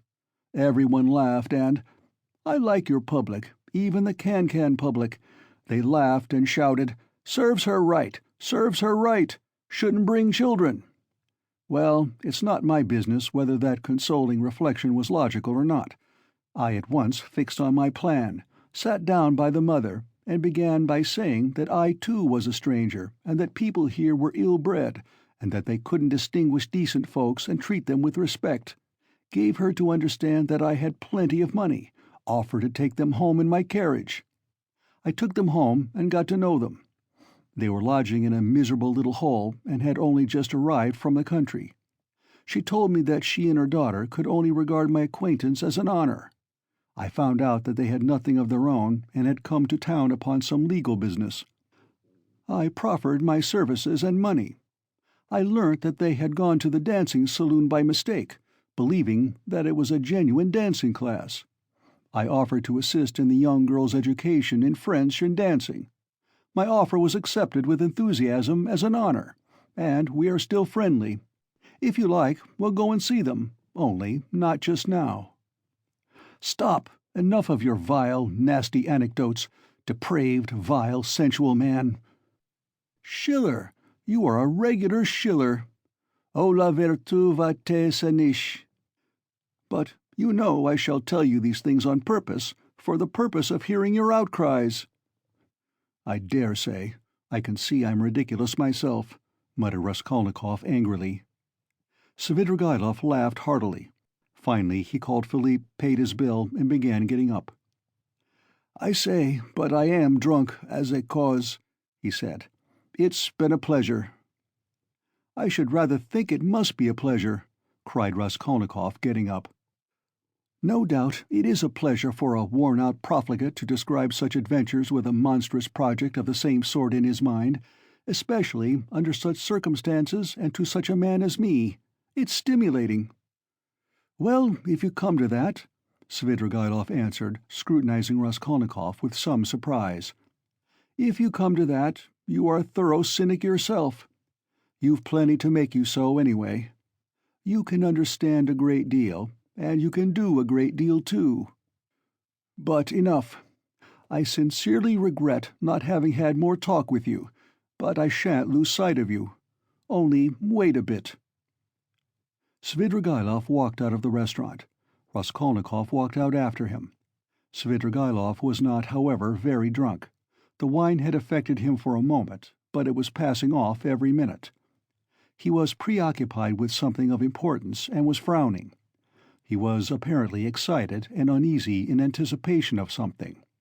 His manner to Raskolnikov had changed during the last few minutes, and he was ruder and more sneering every moment. Raskolnikov noticed all this, and he too was uneasy. He became very suspicious of Svidrigaïlov and resolved to follow him. They came out onto the pavement. "You go to the right and I to the left, or if you like, the other way. Only adieu, mon plaisir, may we meet again." And he walked to the right towards the Haymarket. End of Part 6, Chapter 4. Part 6, Chapter 5. Raskolnikov walked after him. "What's this?" cried Svidrigaïlov, turning round. "I thought I said—" "It means that I am not going to lose sight of you now." "What?"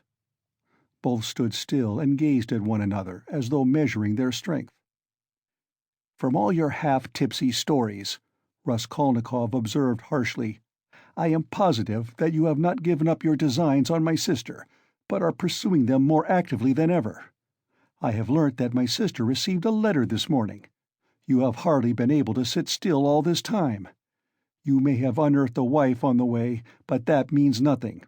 I should like to make certain myself."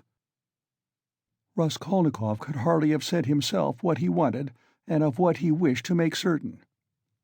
"Upon my word, I'll call the police." "Call away." Again they stood for a minute facing each other. At last Svidrigaïlov's face changed. Having satisfied himself that Raskolnikov was not frightened at his threat, he assumed a mirthful and friendly air. "What a fellow! I purposely refrain from referring to your affair, though I am devoured by curiosity. It's a fantastic affair. I've put it off till another time, but you're enough to rouse the dead. Well, let us go. Only, I warn you beforehand, I am only going home for a moment, to get some money. Then I shall lock up the flat, take a cab, and go to spend the evening at the islands. Now, are you going to follow me? I'm coming to your lodgings, not to see you but Sofya Semyonovna, to say I'm sorry not to have been at the funeral." "That's as you like, but Sofya Semyonovna is not at home. She has taken the 3 children to an old lady of high rank, the patroness of some orphan asylums, whom I used to know years ago. I charmed the old lady by depositing a sum of money with her to provide for the 3 children of Katerina Ivanovna, and subscribing to the institution as well. I told her, too, the story of Sofya Semyonovna in full detail, suppressing nothing. It produced an indescribable effect on her. That's why Sofya Semyonovna has been invited to call today at the X Hotel, where the lady is staying for the time. No matter, I'll come all the same." "As you like, it's nothing to me, but I won't come with you. Here we are at home. By the way, I am convinced that you regard me with suspicion just because I have shown such delicacy, and have not so far troubled you with questions. You understand? It struck you as extraordinary. I don't mind betting it's that. Well, it teaches one to show delicacy. And to listen at doors." "Ah, that's it, is it?" laughed Svidrigaïlov. "Yes, I should have been surprised if you had let that pass after all that has happened. Ha ha! Though I did understand something of the pranks you had been up to and were telling Sofya Semyonovna about. What was the meaning of it? Perhaps I am quite behind the times and can't understand. For goodness sake, explain it, my dear boy. Expound the latest theories." "You couldn't have heard anything. You're making it all up." "But I'm not talking about that, though I did hear something. No, I'm talking of the way you keep sighing and groaning now. The Schiller in you is in revolt every moment, and now you tell me not to listen at doors. If that's how you feel, go and inform the police that you had this mischance. You made a little mistake in your theory.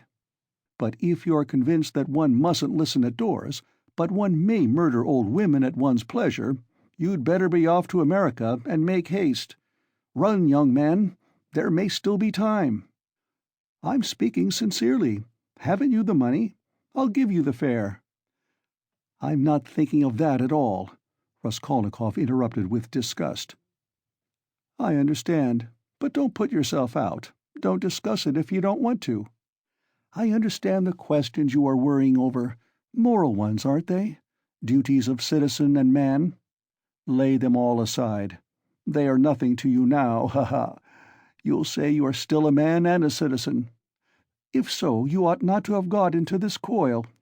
It's no use taking up a job you are not fit for. Well, you'd better shoot yourself, or don't you want to?"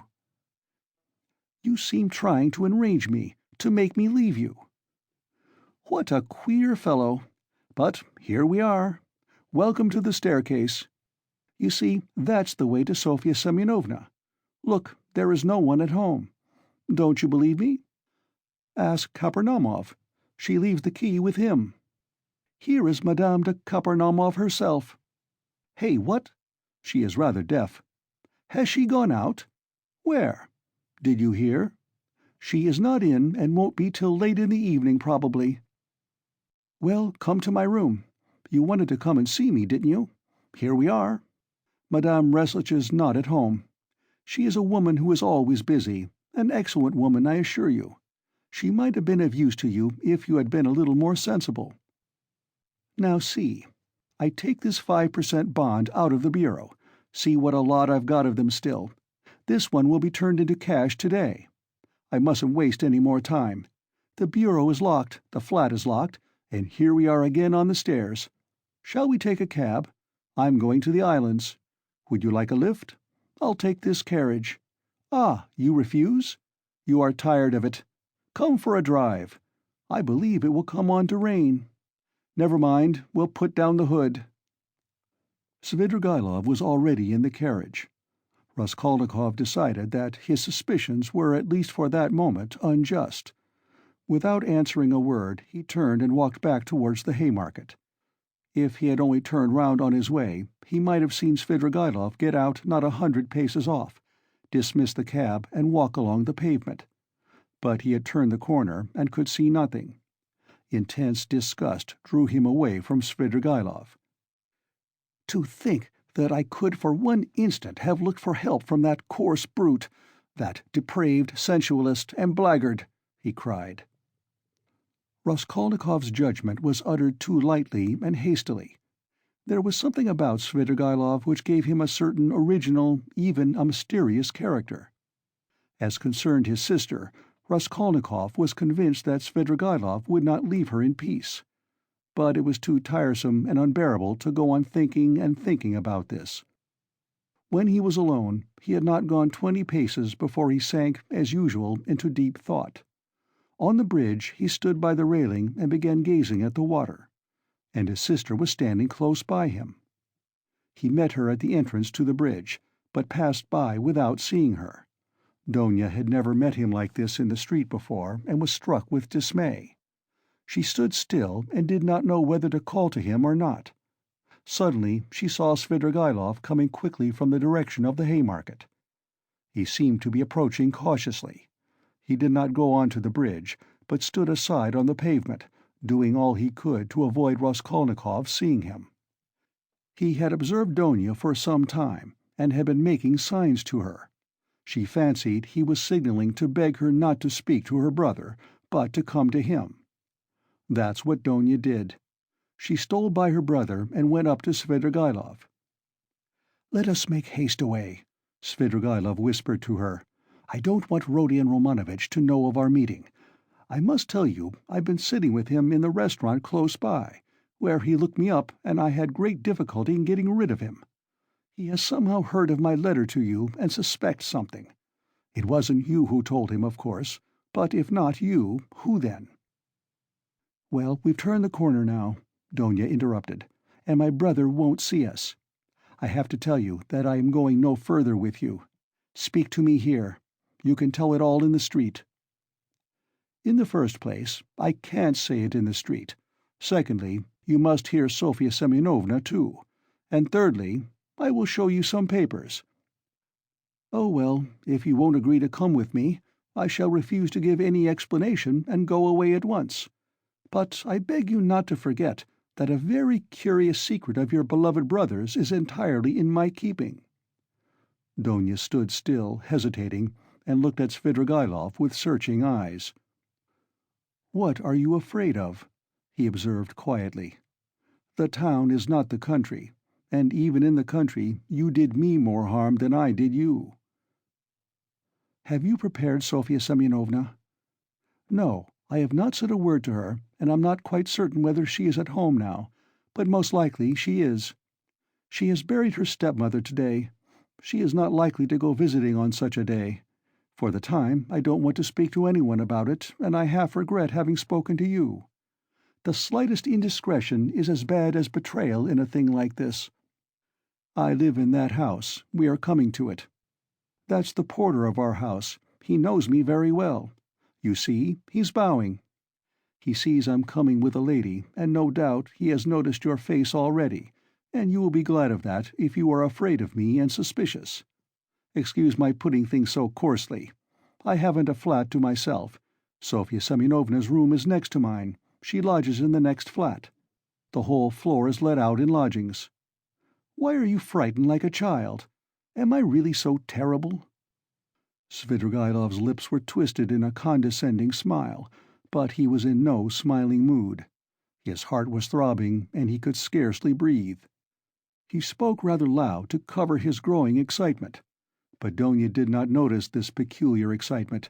She was so irritated by his remark that she was frightened of him like a child, and that he was so terrible to her. "Though I know you are not a man of honor, I am not in the least afraid of you. Lead the way," she said with apparent composure, but her face was very pale. Svidrigaïlov stopped at Sonia's room. "Allow me to inquire whether she is at home. She is not. How unfortunate. But I know she may come quite soon. If she's gone out, it can only be to see a lady about the orphans. Their mother is dead. I've been meddling and making arrangements for them. If Sofya Semyonovna does not come back in 10 minutes, I will send her to you, today if you like. This is my flat. These are my 2 rooms. Madame Reslich, my landlady, has the next room. Now look this way. I will show you my chief piece of evidence. This door from my bedroom leads into 2 perfectly empty rooms, which are to let. Here they are. You must look into them with some attention." Svidrigaïlov occupied 2 fairly large furnished rooms. Donia was looking about her mistrustfully, but saw nothing special in the furniture or position of the rooms. Yet there was something to observe. For instance, that Svidrigaïlov's flat was exactly between 2 sets of almost uninhabited apartments. His rooms are not entered directly from the passage, but through the landlady's 2 almost empty rooms. Unlocking a door leading out of his bedroom, Svidrigaïlov showed Donia the 2 empty rooms that were to let. Donia stopped in the doorway, not knowing what she was called to look upon, but Svidrigaïlov hastened to explain. "Look here, at this second large room. Notice that door, it's locked. By the door stands a chair, the only one in the 2 rooms. I brought it from my room so as to listen more conveniently. Just the other side of the door is Sofya Semyonovna's table. She sat there talking to Rodion Romanovitch. And I sat here listening on 2 successive evenings, for 2 hours each time, and of course I was able to learn something. What do you think?" "You listened?" "Yes, I did. Now come back to my room. We can't sit down here." He brought Avdotya Romanovna back into his sitting room and offered her a chair. He sat down at the opposite side of the table, at least 7 feet from her, but probably there was the same glow in his eyes which had once frightened Donia so much. She shuddered and once more looked about her distrustfully. It was an involuntary gesture. She evidently did not wish to betray her uneasiness. But the secluded position of Svidrigaïlov's lodging had suddenly struck her. She wanted to ask whether his landlady at least were at home, but pride kept her from asking. Moreover, she had another trouble in her heart incomparably greater than fear for herself. She was in great distress. "Here is your letter," she said, laying it on the table. "Can it be true what you write? You hint at a crime committed, you say, by my brother. You hint at it too clearly. You daren't deny it now. I must tell you that I'd heard of this stupid story before you wrote, and don't believe a word of it. It's a disgusting and ridiculous suspicion. I know the story, and why and how it was invented. You can have no proofs. You promised to prove it. Speak. But let me warn you that I don't believe you. I don't believe you." Donia said this, speaking hurriedly, and for an instant the color rushed to her face. "If you didn't believe it, how could you risk coming alone to my rooms? Why have you come? Simply from curiosity? Don't torment me. Speak, speak." "There's no denying that you are a brave girl. Upon my word, I thought you would have asked Mr. Razumian to escort you here. But he was not with you, nor anywhere near. I was on the lookout. It's spirited of you. It proves you wanted to spare Rodion Romanovitch. But everything is divine in you. About your brother, what am I to say to you? You've just seen him yourself. What did you think of him? Surely that's not the only thing you are building on. No, not that, but on his own words.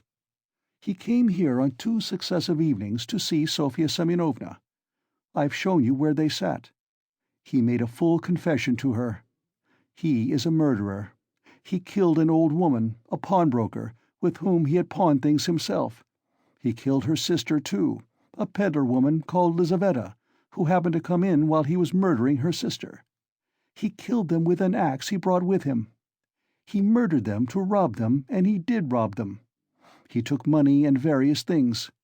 He told all this, word for word, to Sofya Semyonovna, the only person who knows his secret. But she has had no share by word or deed in the murder. She was as horrified at it as you are now. Don't be anxious. She won't betray him." "It cannot be," muttered Donia with white lips. She gasped for breath. "It cannot be. There was not the slightest cause, no sort of ground. It's a lie, a lie." "He robbed her. That was the cause. He took money and things. It's true that by his own admission he made no use of the money or things, but hid them under a stone, where they are now. But that was because he dared not make use of them." "But how could he steal, rob? How could he dream of it?" cried Donia, and she jumped up from the chair. "Why, you know him, and you've seen him. Can he be a thief?" She seemed to be imploring Svidrigaïlov. She had entirely forgotten her fear. "There are thousands and millions of combinations and possibilities, Avdotya Romanovna. A thief steals and knows he's a scoundrel, but I've heard of a gentleman who broke open the mail. Who knows?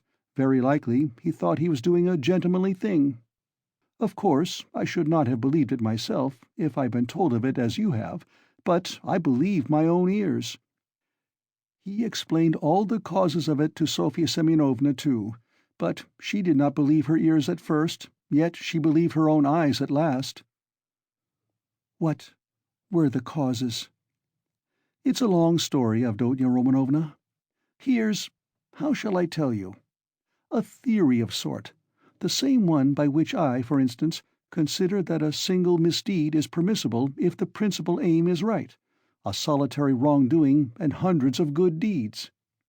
It's galling, too, of course, for a young man of gifts and overweening pride to know that if he had, for instance, a paltry 3,000, his whole career, his whole future would be differently shaped, and yet not to have that 3,000. Add to that nervous irritability from hunger, from lodging in a hole, from rags, from a vivid sense of the charm of his social position and his sister's and mother's position too. Above all, vanity, pride and vanity, though goodness knows he may have good qualities too. I am not blaming him, please don't think it. Besides, it's not my business.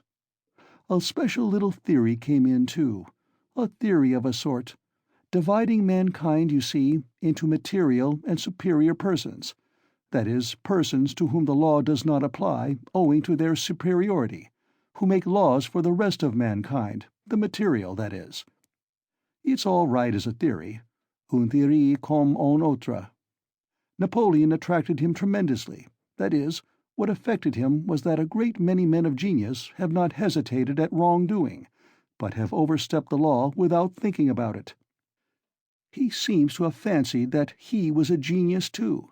That is, he was convinced of it for a time. He has suffered a great deal, and is still suffering from the idea that he could make a theory, but was incapable of boldly overstepping the law, and so he is not a man of genius. And that's humiliating for a young man of any pride, in our day especially. But remorse? You deny him any moral feeling, then? Is he like that? Ah, Avdotya Romanovna, everything is in a muddle now. Not that it was ever in very good order. Russians in general are broad in their ideas, Avdotya Romanovna, broad like their land, and exceedingly disposed to the fantastic, the chaotic. But it's a misfortune to be broad without a special genius. Do you remember what a lot of talk we had together on this subject, sitting in the evenings on the terrace after supper? Why, you used to reproach me with breadth. Who knows? Perhaps we were talking at the very time when he was lying here thinking over his plan. There are no sacred traditions amongst us, especially in the educated class, Avdotya Romanovna. At the best, someone will make them up somehow for himself, out of books, or from some old chronicle. But those are, for the most part, the learned and all old fogies, so that it would be almost ill-bred in a man of society. You know my opinions in general, though. I never blame anyone. I do nothing at all. I persevere in that. But we've talked of this more than once before. I was so happy indeed as to interest you in my opinions. You are very pale, Avdotya Romanovna. I know his theory. I read that article of his about men to whom all is permitted. Razumian brought it to me. Mr. Razumian? Your brother's article? In a magazine? Is there such an article? I didn't know. It must be interesting. But where are you going, Avdotya Romanovna? I want to see Sofya Semyonovna, Donia articulated faintly. How do I get to her? She has come in, perhaps. I must see her at once.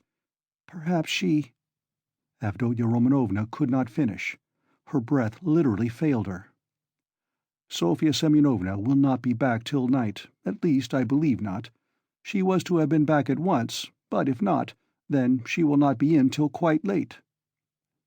Ah, then you are lying. I see. You were lying all the time. I don't believe you.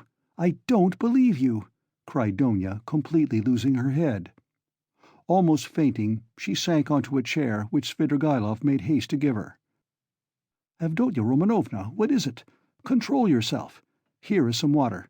Drink a little. He sprinkled some water over her. Donia shuddered and came to herself. It has acted violently, Svidrigaïlov muttered to himself, frowning. Avdotya Romanovna, calm yourself. Believe me, he has friends. We will save him. Would you like me to take him abroad? I have money. I can get a ticket in 3 days. And as for the murder, he will do all sorts of good deeds yet to atone for it. Calm yourself. He may become a great man yet. Well, how are you? How do you feel? Cruel man, to be able to jeer at it. Let me go. Where are you going? To him. Where is he? Do you know? Why is this door locked? We came in at that door, and now it is locked. When did you manage to lock it? We couldn't be shouting all over the flat on such a subject. I am far from jeering. It's simply that I'm sick of talking like this. But how can you go in such a state? Do you want to betray him? You will drive him to fury, and he will give himself up. Let me tell you, he is already being watched. They are already on his track. You will simply be giving him away. Wait a little. I saw him and was talking to him just now. He can still be saved. Wait a bit. Sit down. Let us think it over together. I asked you to come in order to discuss it alone with you and to consider it thoroughly. But do sit down. How can you save him? Can he really be saved? Donia sat down. Svidrigailov sat down beside her. It all depends on you. On you alone, he began with glowing eyes, almost in a whisper, and hardly able to utter the words for emotion. Donia drew back from him in alarm. He, too, was trembling all over. You, one word from you, and he is saved. I'll save him. I have money and friends. I'll send him away at once. I'll get a passport, 2 passports, one for him and one for me. I have friends, capable people. If you like, I'll take a passport for you, for your mother. What do you want with Razumian? I love you too. I love you beyond everything. Let me kiss the hem of your dress. Let me. The very rustle of it is too much for me. Tell me, do that, and I'll do it. I'll do everything. I will do the impossible. What you believe, I will believe. I'll do anything. Don't look at me like that. Do you know that you are killing me? He was almost beginning to rave. Something seemed suddenly to go in his head. Donia jumped up and rushed to the door. Open it! Open it! She called, shaking at the door. Open it! Is there no one there? Svidrigailov got up and came to himself. His still trembling lips slowly broke into an angry, mocking smile. There is no one at home, he said quietly and emphatically. The landlady has gone out, and it's a waste of time to shout like that. You are only exciting yourself uselessly. Where is the key? Open the door at once, base man. I have lost the key and cannot find it. This is an outrage, cried Donia, turning pale as death. She rushed to the furthest corner, where she made haste to barricade herself with a little table. She did not scream, but she fixed her eyes on her tormentor and watched every movement he made. Svidrigailov remained standing at the other end of the room, facing her. He was positively composed, at least in appearance, but his face was pale as before. The mocking smile did not leave his face. You spoke of outrage just now, Avdotya Romanovna. In that case, you may be sure I've taken measures. Sofya Semyonovna is not at home. The Kapernamovs are far away. There are 5 locked rooms between. I am at least twice as strong as you are, and I have nothing to fear besides. For you could not complain afterwards. You surely would not be willing actually to betray your brother. Besides, no one would believe you. How should a girl have come alone to visit a solitary man in his lodgings, so that even if you do sacrifice your brother, you could prove nothing? It is very difficult to prove an assault, Avdotya Romanovna. Scoundrel! Whispered Donia indignantly. As you like, but observe I was only speaking by way of a general proposition. It's my personal conviction that you are perfectly right. Violence is hateful. I only spoke to show you that you need have no remorse, even if you were willing to save your brother of your own accord, as I suggest to you. You would simply be submitting to circumstances, to violence, in fact, if we must use that word. Think about it. Your brother's and your mother's fate are in your hands. I will be your slave all my life. I will wait here. Svidrigailov sat down on the sofa about 8 steps from Donia. She had not the slightest doubt now of his unbending determination. Besides, she knew him. Suddenly she pulled out of her pocket a revolver, cocked it, and laid it in her hand on the table. Svidrigailov jumped up. "Aha! So that's it, is it?" he cried, surprised but smiling maliciously. "Well, that completely alters the aspect of affairs. You've made things wonderfully easier for me, Avdotya Romanovna. But where did you get the revolver? Was it Mr. Razumian? Why, it's my revolver, an old friend. And how I've hunted for it! The shooting lessons I've given you in the country have not been thrown away." "It's not your revolver. It belonged to Marfa Petrovna, whom you killed, wretch. There was nothing of yours in her house. I took it when I began to suspect what you were capable of. If you dare to advance one step, I swear I'll kill you." She was frantic. "But your brother?" "I ask from curiosity," said Svidrigaïlov, still standing where he was. "Inform if you want to. Don't stir, don't come nearer. I'll shoot. You poisoned your wife, I know. You are a murderer yourself." She held the revolver ready. "Are you so positive I poisoned Marfa Petrovna?" "You did. You hinted it yourself. You talked to me of poison. I know you went to get it. You had it in readiness. It was your doing. It must have been your doing. Scoundrel!"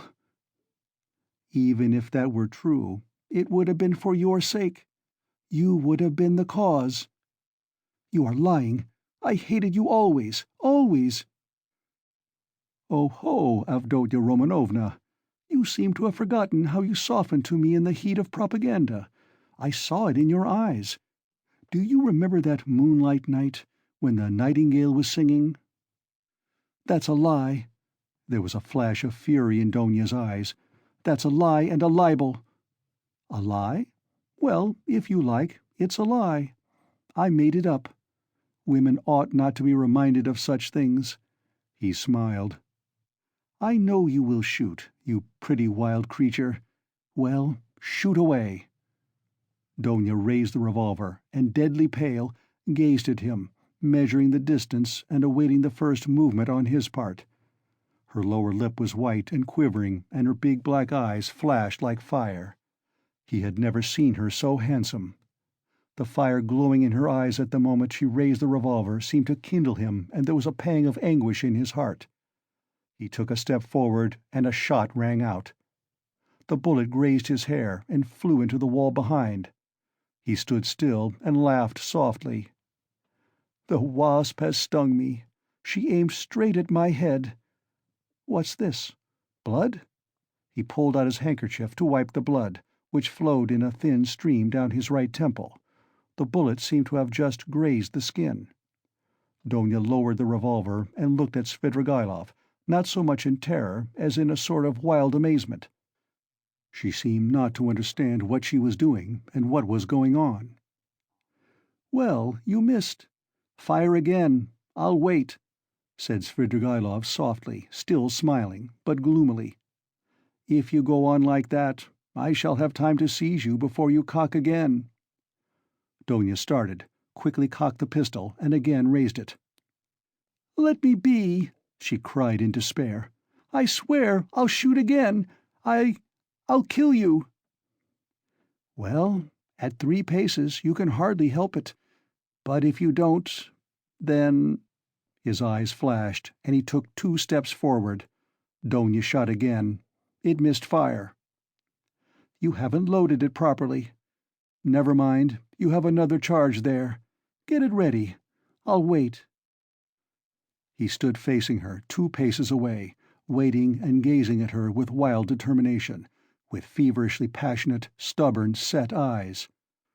Donia saw that he would sooner die than let her go. And now, of course, she would kill him, at 2 paces. Suddenly she flung away the revolver. "She's dropped it," said Svidrigaïlov with surprise, and he drew a deep breath. A weight seemed to have rolled from his heart, perhaps not only the fear of death. Indeed, he may scarcely have felt it at that moment. It was the deliverance from another feeling, darker and more bitter, which he could not himself have defined. He went to Donia and gently put his arm around her waist. She did not resist, but, trembling like a leaf, looked at him with suppliant eyes. He tried to say something, but his lips moved without being able to utter a sound. "Let me go," Donya implored. Svidrigailov shuddered. Her voice was now quite different. "Then you don't love me?" he asked softly. Donya shook her head. And you can't? Never?" he whispered in despair. "Never." There followed a moment of terrible, dumb struggle in the heart of Svidrigailov. He looked at her with an indescribable gaze. Suddenly he withdrew his arm, turned quickly to the window, and stood facing it. Another moment passed. "Here's the key." He took it out of the left pocket of his coat and laid it on the table behind him, without turning or looking at Donya. "Take it. Make haste." He looked stubbornly out of the window. Donya went up to the table to take the key. Make haste," repeated Svidrigailov, still without turning or moving. But there seemed a terrible significance in the tone of that "make haste." Donya understood it, snatched up the key, flew to the door, unlocked it quickly, and rushed out of the room. A minute later, beside herself, she ran out onto the canal bank in the direction of X Bridge. Svidrigailov remained 3 minutes standing at the window. At last he slowly turned, looked about him, and passed his hand over his forehead. A strange smile contorted his face, a pitiful, sad, weak smile, a smile of despair. The blood, which was already getting dry, smeared his hand. He looked angrily at it, then wetted a towel and washed his temple. The revolver which Donya had flung away lay near the door, and suddenly caught his eye. He picked it up and examined it. It was a little pocket 3-barrel revolver of old-fashioned construction. There were still 2 charges and 1 capsule left in it. It could be fired again. He thought a little, put the revolver in his pocket, took his hat, and went out. End of Part 6, Chapter 5. Part 6, Chapter 6. He spent that evening till 10 o'clock, going from one low haunt to another. Katya too turned up and sang another gutter song, how a certain villain and tyrant began kissing Katya. Svidrigailov treated Katya and the organ grinder and some singers and the waiters and 2 little clerks. He was particularly drawn to these clerks by the fact that they both had crooked noses, one bent to the left and the other to the right. They took him finally to a pleasure garden, where he paid for their entrance. There was one lanky 3-year-old pine tree and 3 bushes in the garden, besides a Vauxhall, which was in reality a drinking bar where tea too was served, and there were a few green tables and chairs standing round it. A chorus of wretched singers and a drunken but exceedingly depressed German clown from Munich with a red nose entertained the public. The clerks quarreled with some other clerks, and a fight seemed imminent. Svidrigailov was chosen to decide the dispute. He listened to them for a quarter of an hour, but they shouted so loud that there was no possibility of understanding them. The only fact that seemed certain was that one of them had stolen something, and had even succeeded in selling it on the spot to a Jew, but would not share the spoil with his companion. Finally, it appeared that the stolen object was a teaspoon belonging to the Vauxhall. It was missed, and the affair began to seem troublesome. Svidrigailov paid for the spoon, got up, and walked out of the garden. It was about 6 o'clock. He had not drunk a drop of wine all this time, and had ordered tea more for the sake of appearances than anything. It was a dark and stifling evening. Threatening storm clouds came over the sky about 10 o'clock. There was a clap of thunder, and the rain came down like a waterfall. The water fell not in drops, but beat on the earth in streams. There were flashes of lightning every minute, and each flash lasted while one could count 5. Drenched to the skin, he went home, locked himself in, opened the bureau, took out all his money, and tore up 2 or 3 papers. Then, putting the money in his pocket, he was about to change clothes, but looking out of the window and listening to the thunder and the rain, he gave up the idea, took up his hat, and went out of the room without locking the door. He went straight to Sonia. She was at home. She was not alone. The 4 Kapernaumov children were with her. She was giving them tea. She received Svidrigailov in respectful silence, looking wonderingly at his soaking clothes. The children all ran away at once in indescribable terror. Svidrigaïlov sat down at the table and asked Sonia to sit beside him. She timidly prepared to listen. "I may be going to America, Sofya Semyonovna," said Svidrigaïlov, "and as I am probably seeing you for the last time, I have come to make some arrangements. Well, did you see the lady today? I know what she said to you. You need not tell me." Sonia made a movement and blushed. "Those people have their own way of doing things. As to your sisters and your brother, they are really provided for, and the money assigned to them I put into safe-keeping, and have received acknowledgments. You had better take charge of the receipts, in case anything happens. Here, take them. Well now, that's settled. Here are 3 5% bonds to the value of 3,000 rubles. Take those for yourself, entirely for yourself, and let that be strictly between ourselves, so that no one knows of it, whatever you hear. You will need the money, for to go on living in the old way, Sofya Semyonovna, is bad, and besides, there is no need for it now." "I am so much indebted to you, and so are the children and my stepmother," said Sonia hurriedly. "And if I'd said so little, please don't consider—" "That's enough, that's enough." "But as for the money, Arkady Ivanovitch, I am very grateful to you, but I don't need it now. I can always earn my own living. Don't think me ungrateful. If you are so charitable, that money—" "It's for you, Sofya Semyonovna, and please don't waste words over it. I haven't time for it. You will want it. Rodion Romanovitch has 2 alternatives, a bullet in the brain or Siberia." Sonia looked wildly at him and started. "Don't be uneasy.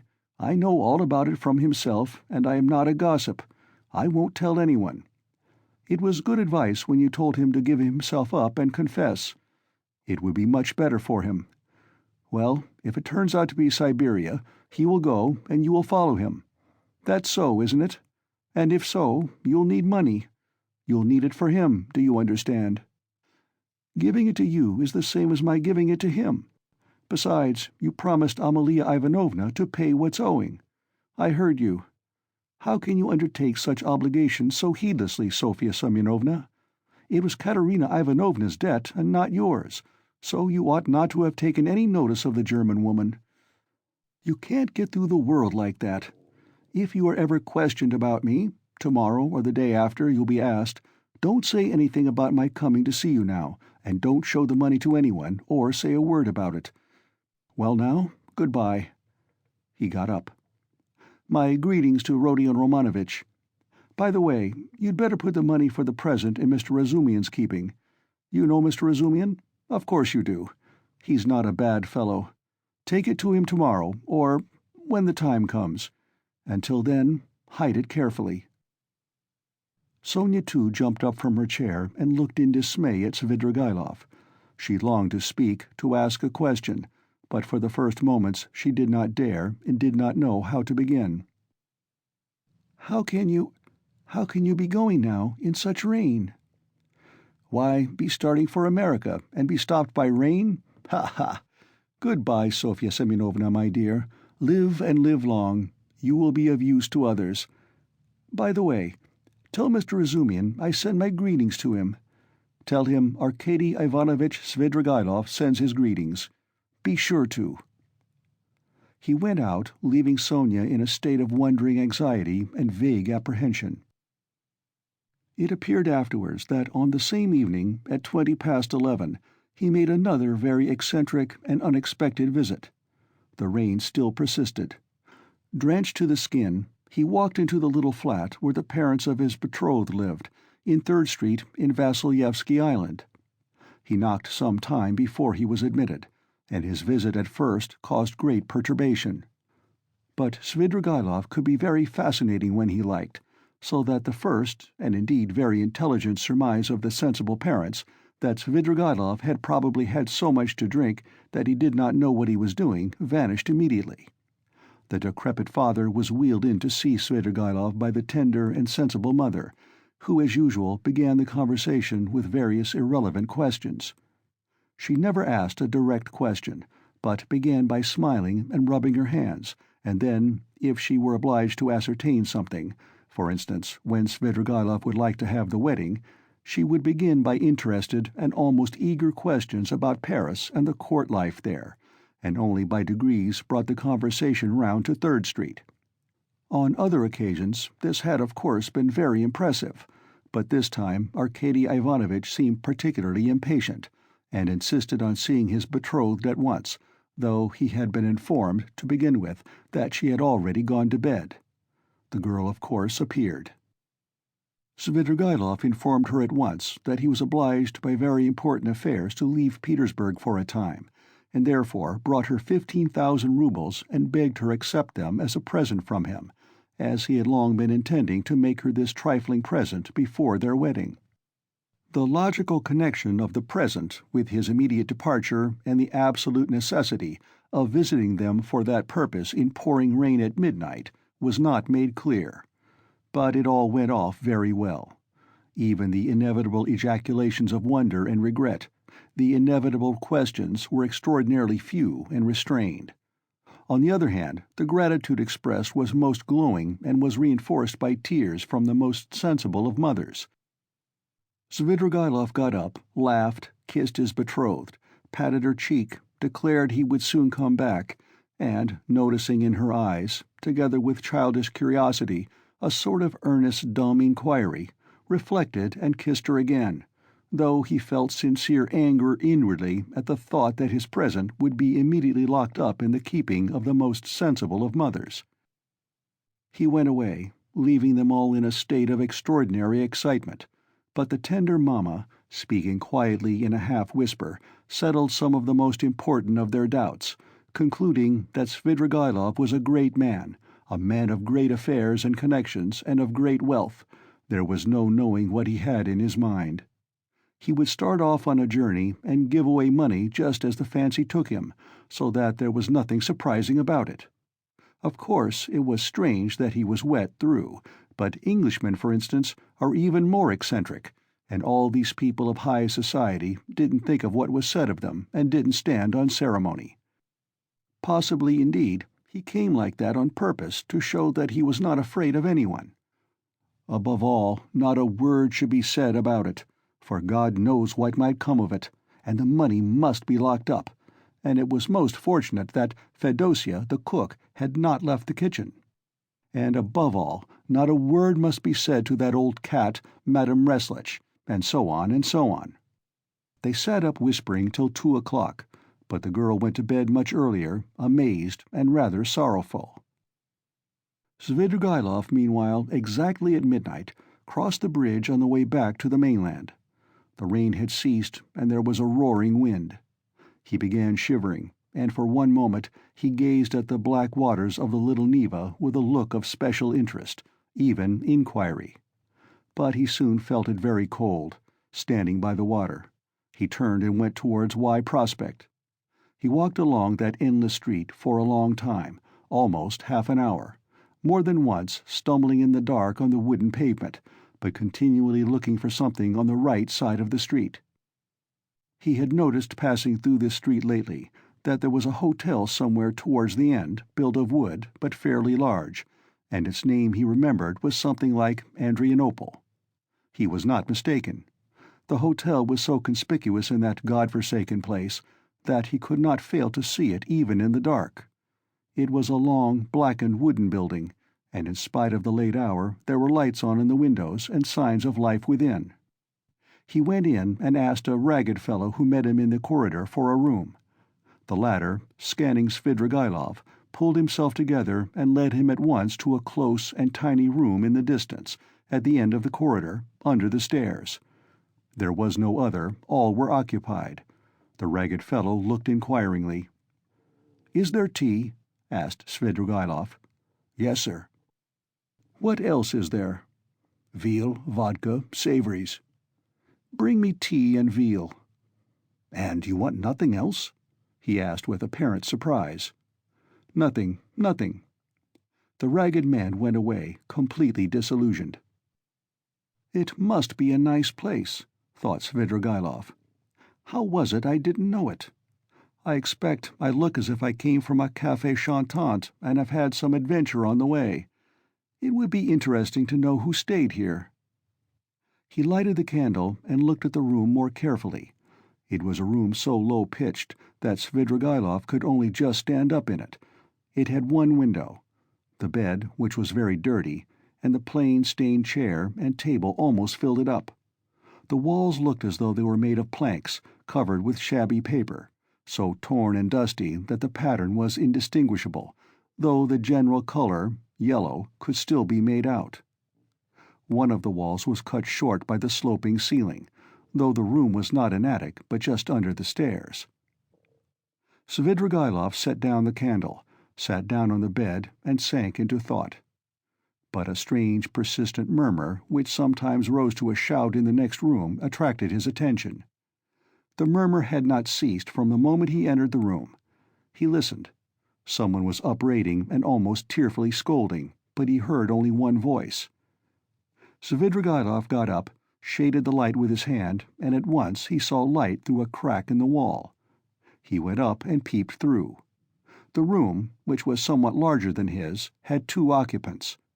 One of them, a very curly-headed man with a red, inflamed face, was standing in the pose of an orator, without his coat, with his legs wide apart to preserve his balance, and smiting himself on the breast. He reproached the other with being a beggar, with having no standing whatever. He declared that he had taken the other out of the gutter, and he could turn him out when he liked, and that only the finger of Providence sees it all. The object of his reproaches was sitting in a chair, and had the air of a man who wants dreadfully to sneeze but can't. He sometimes turned sheepish and befogged eyes on the speaker, but obviously had not the slightest idea what he was talking about, and scarcely heard it. A candle was burning down on the table, there were wine-glasses, a nearly empty bottle of vodka, bread and cucumber, and glasses with the dregs of stale tea. After gazing attentively at this, Svidrigaïlov turned away indifferently and sat down on the bed. The ragged attendant, returning with the tea, could not resist asking him again whether he didn't want anything more, and again receiving a negative reply, finally withdrew. Svidrigaïlov made haste to drink a glass of tea to warm himself, but could not eat anything. He began to feel feverish. He took off his coat, and, wrapping himself in the blanket, lay down on the bed. He was annoyed. "It would have been better to be well for the occasion," he thought with a smile. The room was close, the candle burnt dimly, the wind was roaring outside, he heard a mouse scratching in the corner, and the room smelt of mice and of leather. He lay in a sort of reverie. One thought followed another. He felt a longing to fix his imagination on something. "It must be a garden under the window," he thought. "There's a sound of trees. How I dislike the sound of trees on a stormy night, in the dark. They give one a horrid feeling." He remembered how he had disliked it when he passed Petrovsky Park just now. This reminded him of the bridge over the Little Neva, and he felt cold again as he had when standing there. "I never have liked water," he thought, "even in a landscape." And he suddenly smiled again at a strange idea. Surely now all these questions of taste and comfort ought not to matter, but I've become more particular, like an animal that picks out a special place for such an occasion. I ought to have gone into the Petrovsky Park. I suppose it seemed dark, cold, ha, as though I were seeking pleasant sensations. By the way, why haven't I put out the candle? He blew it out. They've gone to bed next door, he thought, not seeing the light at the crack. Well now, Marfa Petrovna, now is the time for you to turn up. It's dark, and the very time and place for you. But now you won't come. He suddenly recalled how, an hour before carrying out his design on Donia, he had recommended Raskolnikov to trust her to Razumian's keeping. I suppose I really did say it, as Raskolnikov guessed, to tease myself. But what a rogue that Raskolnikov is. He's gone through a good deal. He may be a successful rogue in time, when he's got over his nonsense, but now he's too eager for life. These young men are contemptible on that point. But hang the fellow. Let him please himself. It's nothing to do with me." He could not get to sleep. By degrees Donia's image rose before him, and a shudder ran over him. "No, I must give up all that now," he thought, rousing himself. "I must think of something else. It's queer and funny. I never had a great hatred for anyone. I never particularly desired to avenge myself even, and that's a bad sign, a bad sign, a bad sign. I never liked quarreling either, and never lost my temper. That's a bad sign too. And the promises I made her just now too. Damnation, but who knows? Perhaps she would have made a new man of me somehow." He ground his teeth and sank into silence again. Again Donia's image rose before him, just as she was when, after shooting the first time, she had lowered the revolver in terror and gazed blankly at him, so that he might have seized her twice over and she would not have lifted a hand to defend herself if he had not reminded her. He recalled how at that instant he felt almost sorry for her, how he had felt a pang at his heart. Damnation, these thoughts again. I must put it away." He was dozing off. The feverish shiver had ceased, when suddenly something seemed to run over his arm and leg under the bedclothes. He started. "Ugh! Hang it! I believe it's a mouse," he thought. "That's the veal I left on the table." He felt fearfully disinclined to pull off the blanket, get up, get cold, but all at once something unpleasant ran over his leg again. He pulled off the blanket and lighted the candle. Shaking with feverish chill, he bent down to examine the bed. There was nothing. He shook the blanket, and suddenly a mouse jumped out on the sheet. He tried to catch it, but the mouse ran to and fro in zigzags without leaving the bed, slipped between his fingers, ran over his hand, and suddenly darted under the pillow. He threw down the pillow, but in one instant felt something leap on his chest and dart over his body and down his back under his shirt. He trembled nervously and woke up. The room was dark. He was lying on the bed and wrapped up in the blanket as before. The wind was howling under the window. How disgusting, he thought with annoyance. He got up and sat on the edge of the bedstead with his back to the window. It's better not to sleep at all, he decided. There was a cold, damp draught from the window, however. Without getting up, he drew the blanket over him and wrapped himself in it. He was not thinking of anything and did not want to think. But one image rose after another. Incoherent scraps of thought without beginning or end passed through his mind. He sank into drowsiness. Perhaps the cold, or the dampness, or the dark, or the wind that howled under the window and tossed the trees roused a sort of persistent craving for the fantastic. He kept dwelling on images of flowers. He fancied a charming flower garden, a bright, warm, almost hot day, a holiday, Trinity Day. A fine, sumptuous country cottage in the English taste overgrown with fragrant flowers, with flower beds going round the house. The porch, wreathed in climbers, was surrounded with beds of roses. A light, cool staircase, carpeted with rich rugs, was decorated with rare plants in china pots. He noticed particularly in the windows nosegays of tender, white, heavily fragrant narcissus bending over their bright, green, thick, long stalks. He was reluctant to move away from them, but he went up the stairs and came into a large, high drawing-room, and again everywhere, at the windows, the doors on the balcony, and on the balcony itself, were flowers. The floors were strewn with freshly cut fragrant hay. The windows were open. A fresh, cool, light air came into the room. The birds were chirping under the window, and in the middle of the room, on a table covered with a white satin shroud, stood a coffin. The coffin was covered with white silk and edged with a thick white frill.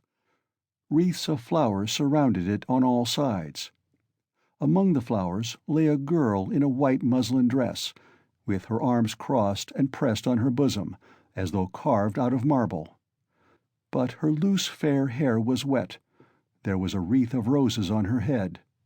The stern and already rigid profile of her face looked as though chiseled of marble too, and the smile on her pale lips was full of an immense unchildish misery and sorrowful appeal. Svidrigaïlov knew that girl.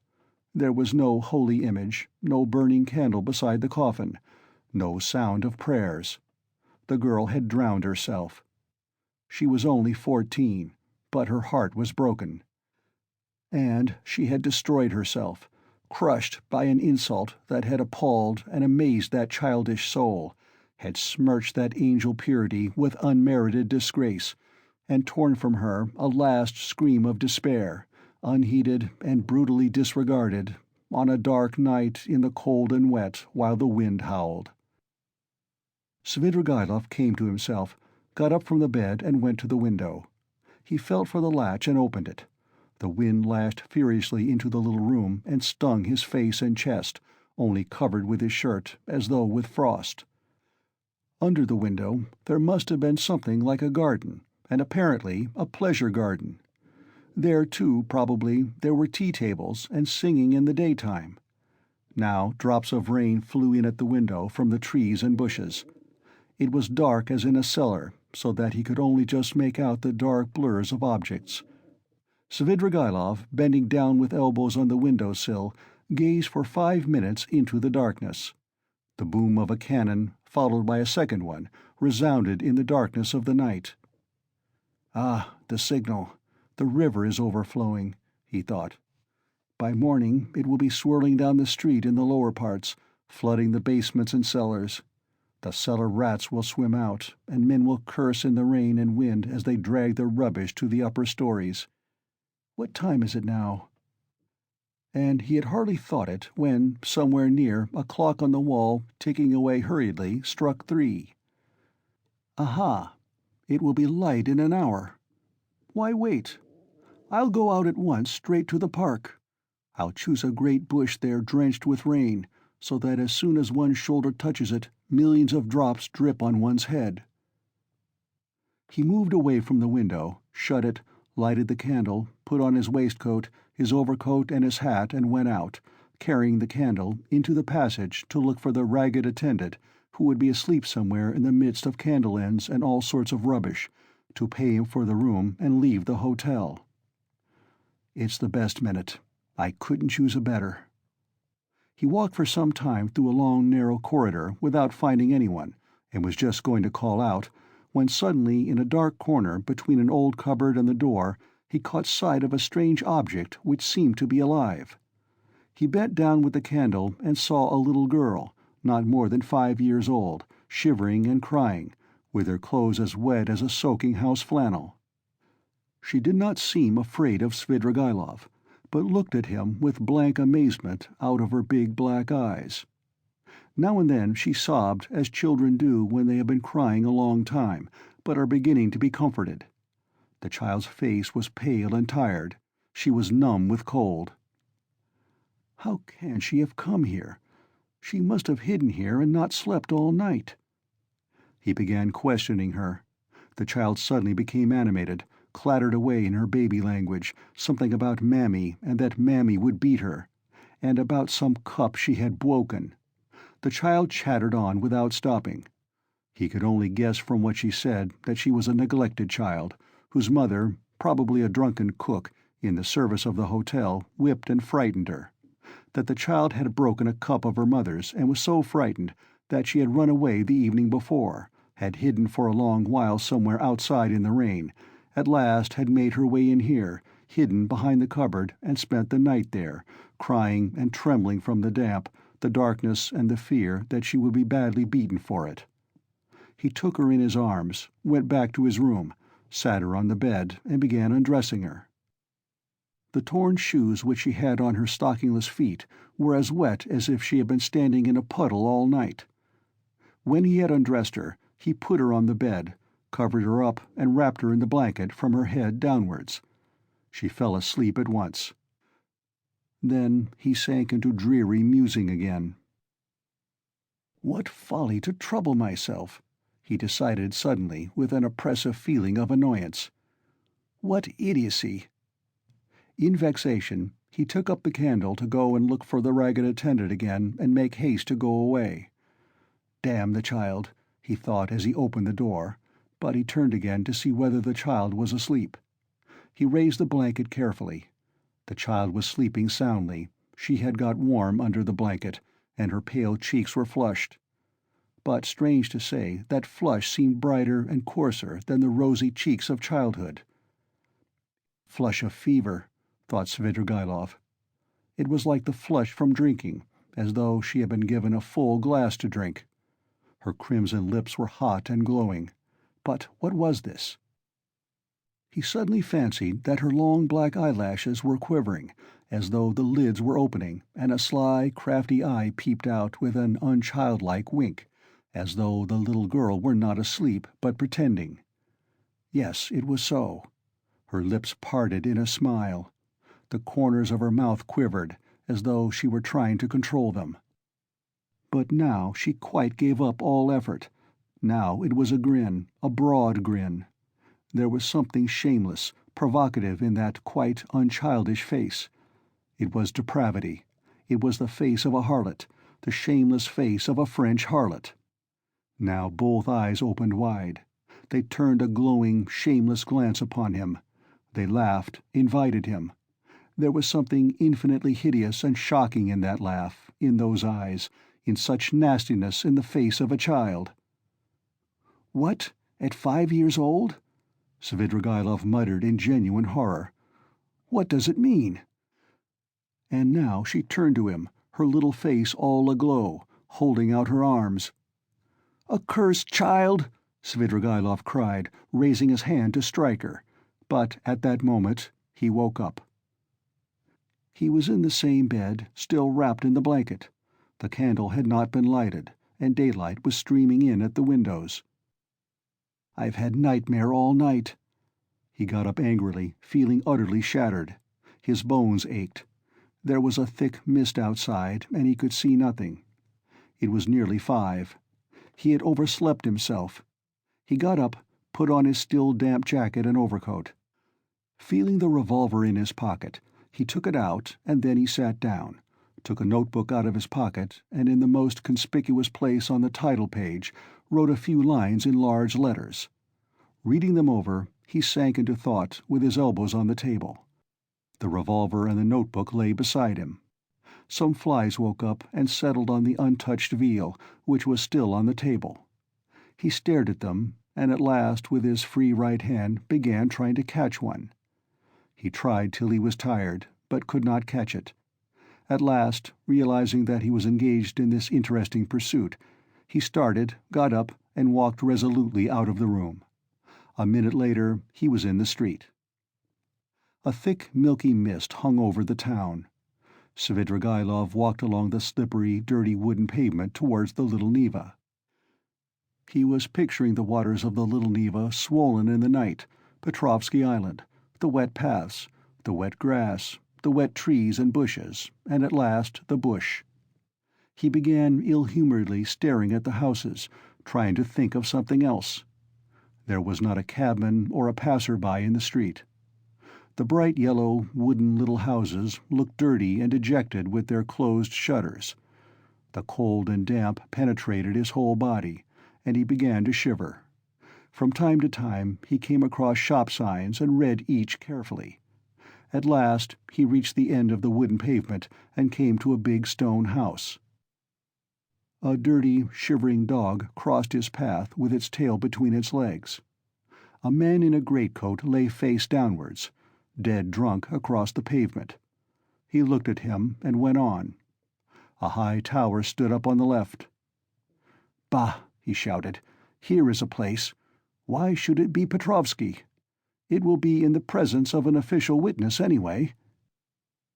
He almost smiled at this new thought, and turned into the street where there was the big house with the tower. At the great closed gates of the house a little man stood with his shoulder leaning against them, wrapped in a grey soldier's coat, with a copper Achilles helmet on his head. He cast a drowsy and indifferent glance at Svidrigaïlov. His face wore that perpetual look of peevish dejection, which is so sourly printed on all the faces of Jewish race without exception.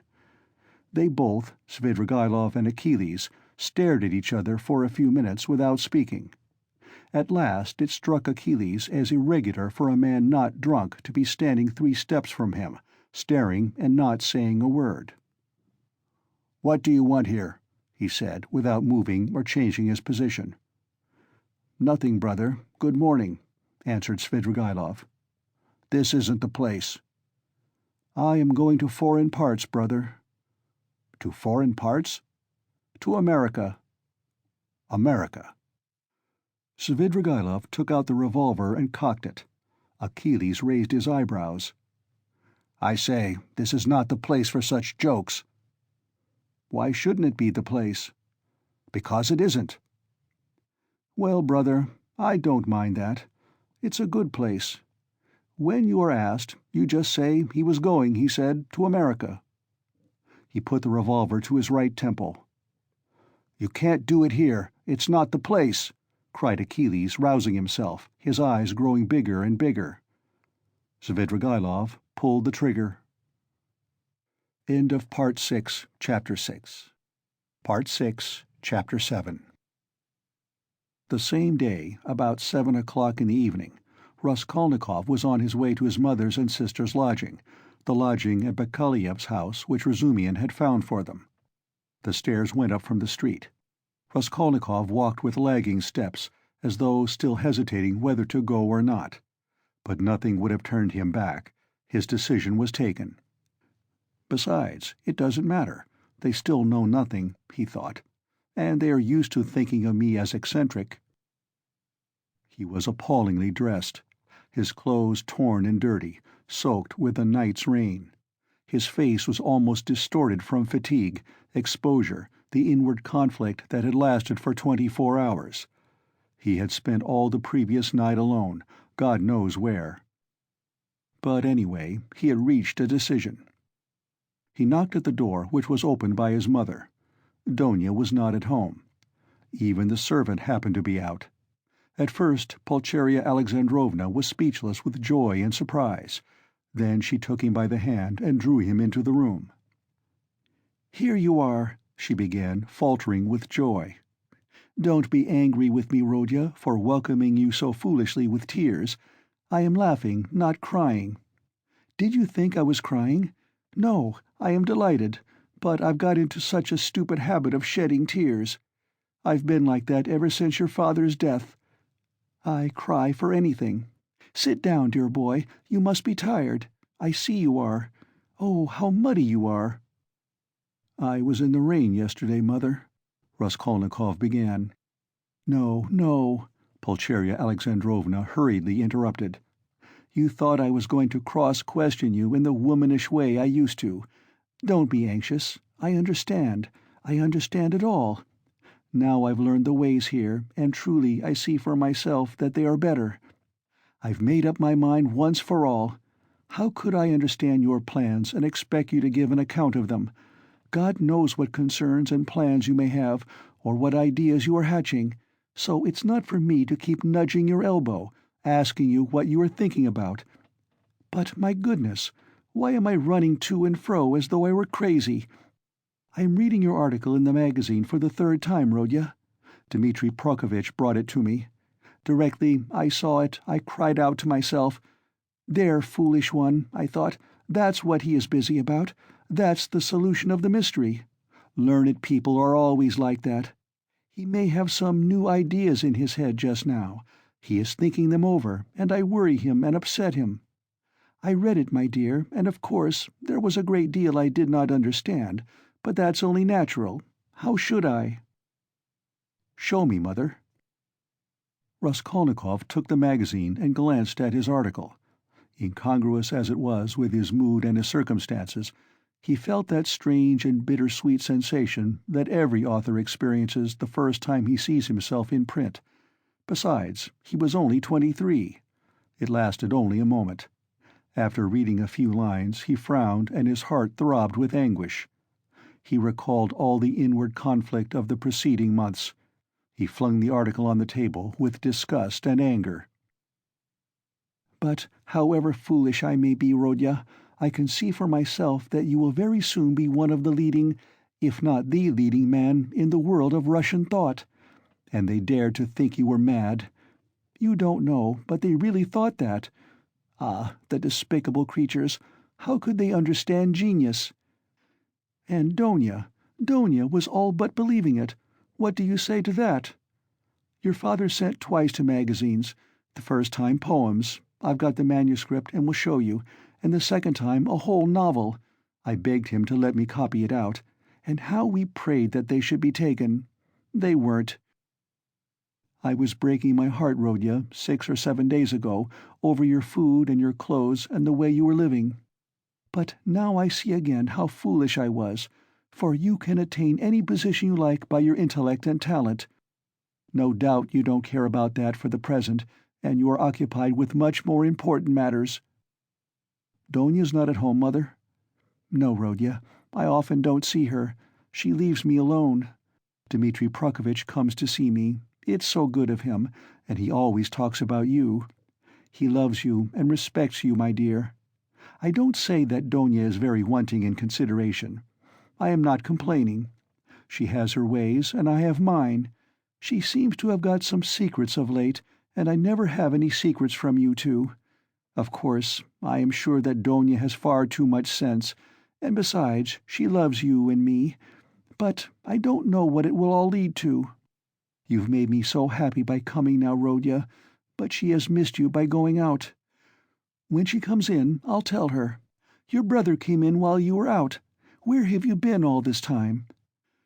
You mustn't spoil me, Rodya, you know. Come when you can, but if you can't, it doesn't matter. I can wait. I shall know, anyway, that you are fond of me.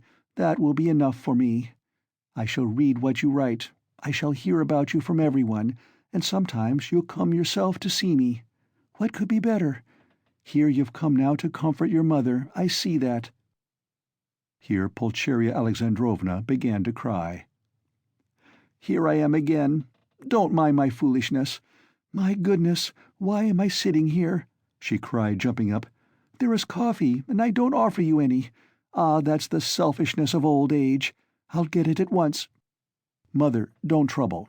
I am going at once. I haven't come for that. Please listen to me." Pulcheria Alexandrovna went up to him timidly.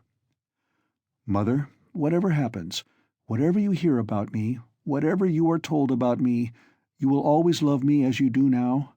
he asked suddenly from the fullness of his heart, as though not thinking of his words and not weighing them. "Rodya, what is the matter? How can you ask me such a question?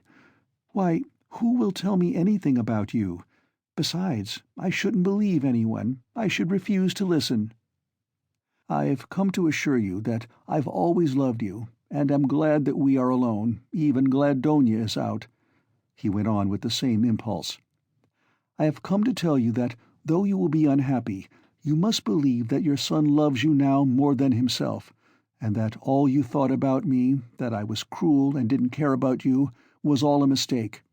I shall never cease to love you. Well, that's enough.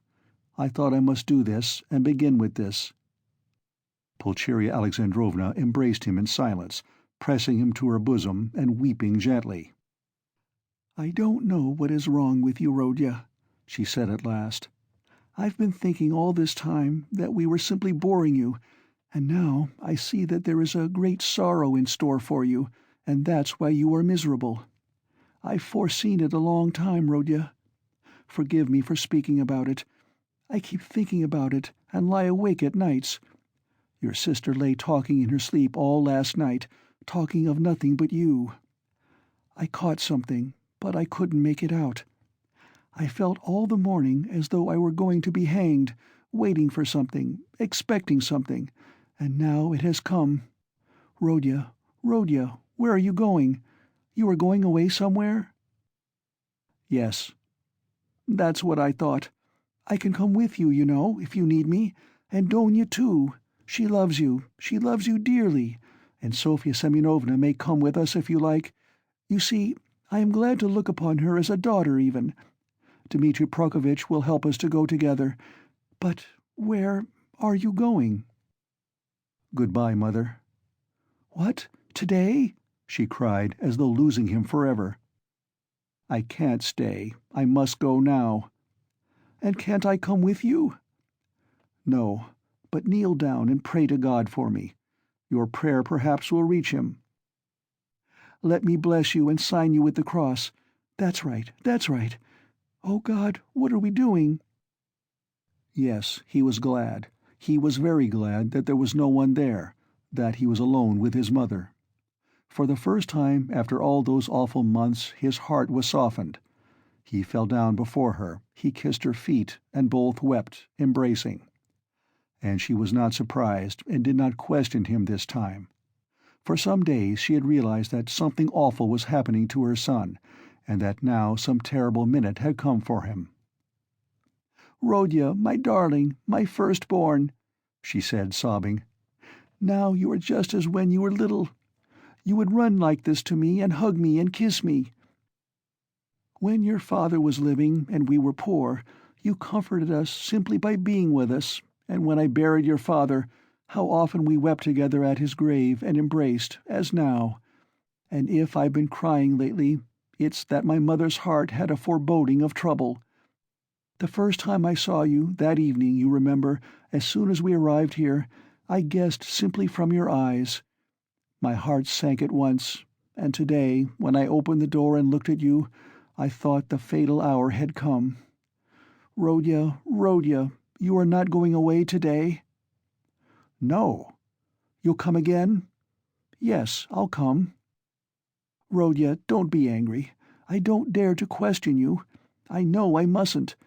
Only say 2 words to me. Is it far where you are going?" "Very far." "What is awaiting you there? Some post or career for you?" "What God sends. Only pray for me." Raskolnikov went to the door, but she clutched him and gazed despairingly into his eyes. Her face worked with terror. "Enough, mother," said Raskolnikov, deeply regretting that he had come. "Not forever. Is it not forever? You'll come tomorrow?" I will. Goodbye." He tore himself away at last. It was a warm, fresh, bright evening. It had cleared up in the morning. Raskolnikov went to his lodgings. He made haste. He wanted to finish all before sunset. He did not want to meet anyone till then. Going up the stairs, he noticed that Nastasya rushed from the samovar to watch him intently. "Can anyone have come to see me?" he wondered. He had a disgusted vision of Porfiry. But opening his door, he saw Donia. She was sitting alone, plunged in deep thought, and looked as though she had been waiting a long time. He stopped short in the doorway. She rose from the sofa in dismay and stood up facing him. Her eyes, fixed upon him, betrayed horror and infinite grief. And from those eyes alone he saw at once that she knew. "Am I to come in or go away?" he asked uncertainly. "I've been all day with Sofya Semyonovna. We were both waiting for you. We thought that you would be sure to come there." Raskolnikov went into the room and sank exhausted on a chair. "I feel weak, Donia. I am very tired, and I should have liked at this moment to be able to control myself." He glanced at her mistrustfully. "Where were you all night?" "I don't remember clearly. You see, sister, I wanted to make up my mind once for all, and several times I walked by the Neva. I remember that I wanted to end it all there, but I couldn't make up my mind," he whispered, looking at her mistrustfully again. "Thank God. That was just what we were afraid of, Sofya Semyonovna and I. Then you still have faith in life? Thank God, thank God!" Raskolnikov smiled bitterly. "I haven't faith, but I have just been weeping in Mother's arms. I haven't faith, but I have just asked her to pray for me. I don't know how it is, Donia. I don't understand it." "Have you been at Mother's? Have you told her?" cried Donia, horror-stricken. "Surely you haven't done that?" "No, I didn't tell her, in words. But she understood a great deal. She heard you talking in your sleep. I am sure she half understands it already. Perhaps I did wrong in going to see her.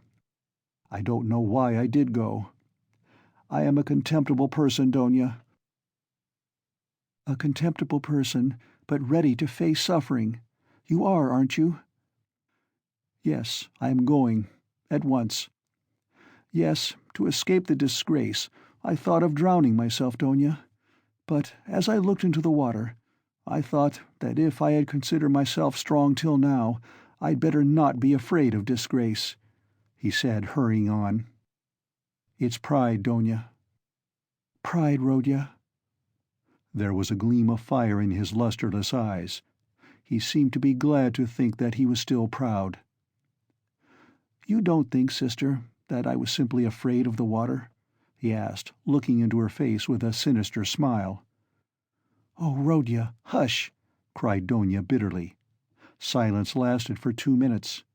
He sat with his eyes fixed on the floor. Donya stood at the other end of the table and looked at him with anguish. Suddenly he got up. "It's late. It's time to go. I am going at once to give myself up. But I don't know why I am going to give myself up." Big tears fell from her cheeks. "You are crying, sister, but can you hold out your hand to me?" "You doubted it?" She threw her arms round him. "Aren't you half expiating your crime by facing the suffering?" she cried, holding him close and kissing him. "Crime? What crime?" he cried in sudden fury. "That I killed a vile, noxious insect? An old pawnbroker woman, of use to no one? Killing her was an atonement for 40 sins. She was sucking the life out of poor people. Was that a crime? I am not thinking of it, and I am not thinking of expiating it. And why are you all rubbing it in on all sides? A crime! A crime!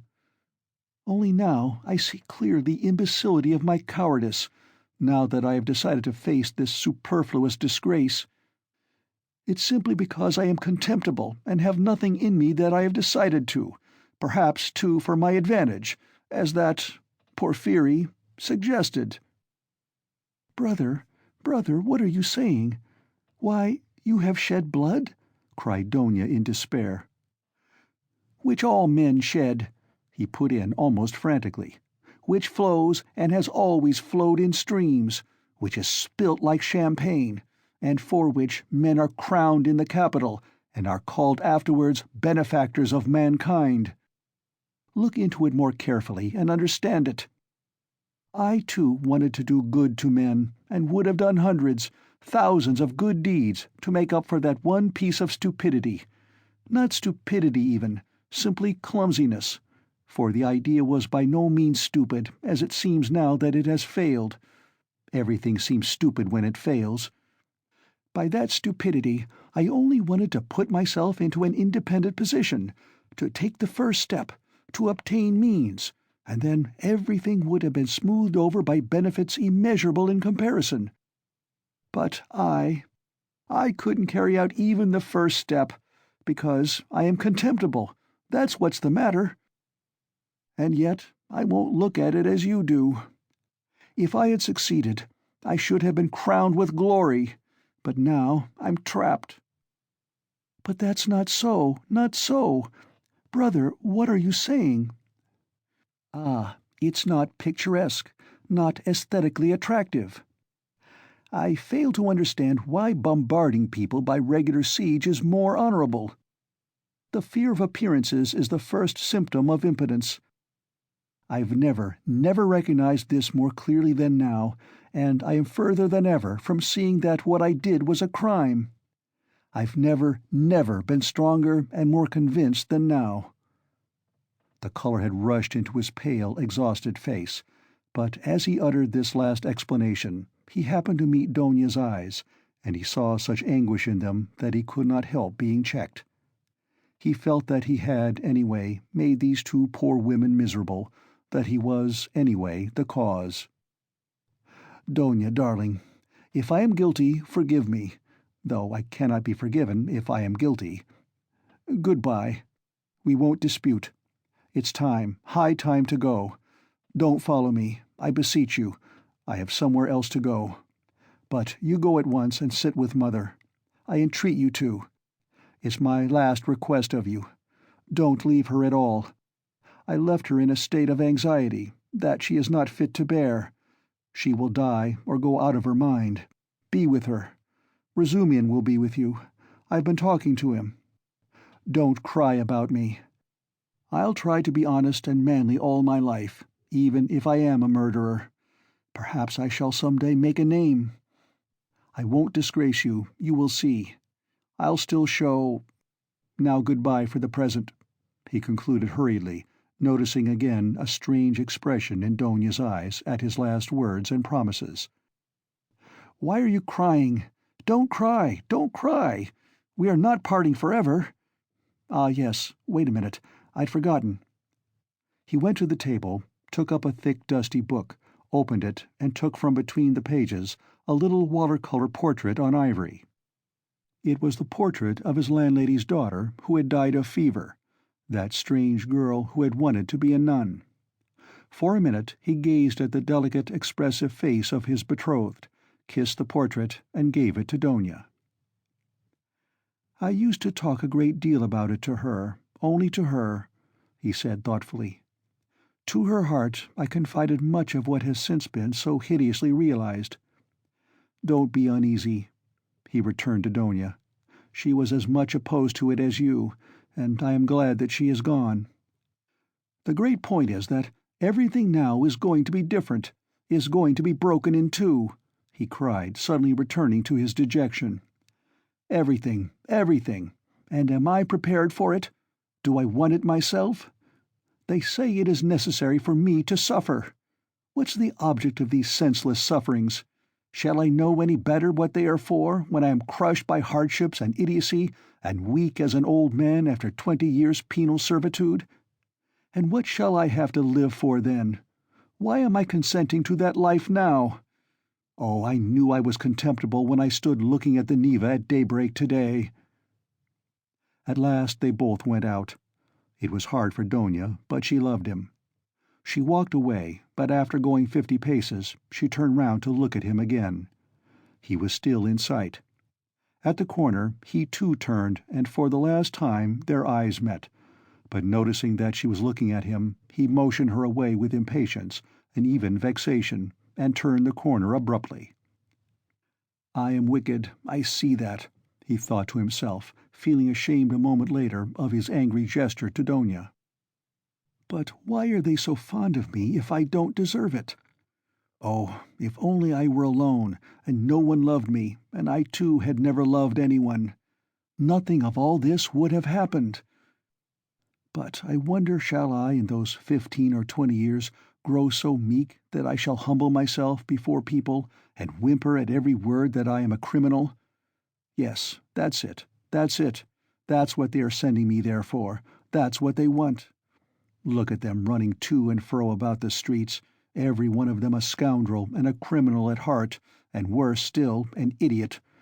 But try to get me off, and they be wild with righteous indignation. Oh, how I hate them all!" He fell to musing by what process it would come to pass, that he could be humbled before all of them, indiscriminately, humbled by conviction. And yet, why not? It must be so. Would not 20 years of continual bondage crush him utterly? Water wears out a stone. And why should he live after that? Why should he go now when he knew that it would be so? It was the 100th time, perhaps, that he had asked himself that question since the previous evening. But still he went. End of Part 6, Chapter 7. Part 6, Chapter 8. When he went into Sonia's room, it was already getting dark. All day Sonia had been waiting for him in terrible anxiety. Donia had been waiting with her. She had come to her that morning, remembering Svidrigaïlov's words that Sonia knew. We will not describe the conversation and tears of the two girls, and how friendly they became. Donia gained one comfort at least from that interview, that her brother would not be alone. He had gone to her, Sonia, first with his confession. He had gone to her for human fellowship when he needed it. She would go with him wherever fate might send him. Donia did not ask, but she knew it was so. She looked at Sonia almost with reverence, and at first almost embarrassed her by it. Sonia was almost on the point of tears. She felt herself, on the contrary, hardly worthy to look at Donia. Donia's gracious image, when she had bowed to her so attentively and respectfully at their first meeting in Raskolnikov's room, had remained in her mind as one of the fairest visions of her life. Donia at last became impatient, and, leaving Sonia, went to her brother's room to await him there. She kept thinking that he would come there first. When she had gone, Sonia began to be tortured by the dread of his committing suicide, and Donia too feared it. But they had spent the day trying to persuade each other that that could not be, and both were less anxious while they were together. As soon as they parted, each thought of nothing else. Sonia remembered how Svidrigaïlov had said to her the day before that Raskolnikov had two alternatives: Siberia or...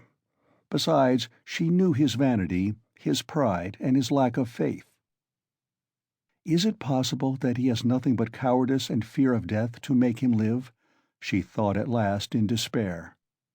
Meanwhile the sun was setting. Sonia was standing in dejection, looking intently out of the window, but from it she could see nothing but the unwhitewashed blank wall of the next house. At last, when she began to feel sure of his death, he walked into the room. She gave a cry of joy, but looking carefully into his face, she turned pale. "Yes," said Raskolnikov, smiling. "I have come for your cross, Sonia. It was you told me to go to the crossroads. Why is it you are frightened now it's come to that?" Sonia gazed at him astonished. His tone seemed strange to her. A cold shiver ran over her, but in a moment she guessed that the tone and the words were a mask. He spoke to her looking away, as though to avoid meeting her eyes. "You see, Sonia, I've decided that it would be better so. There is one fact, but it's a long story, and there's no need to discuss it. But do you know what angers me?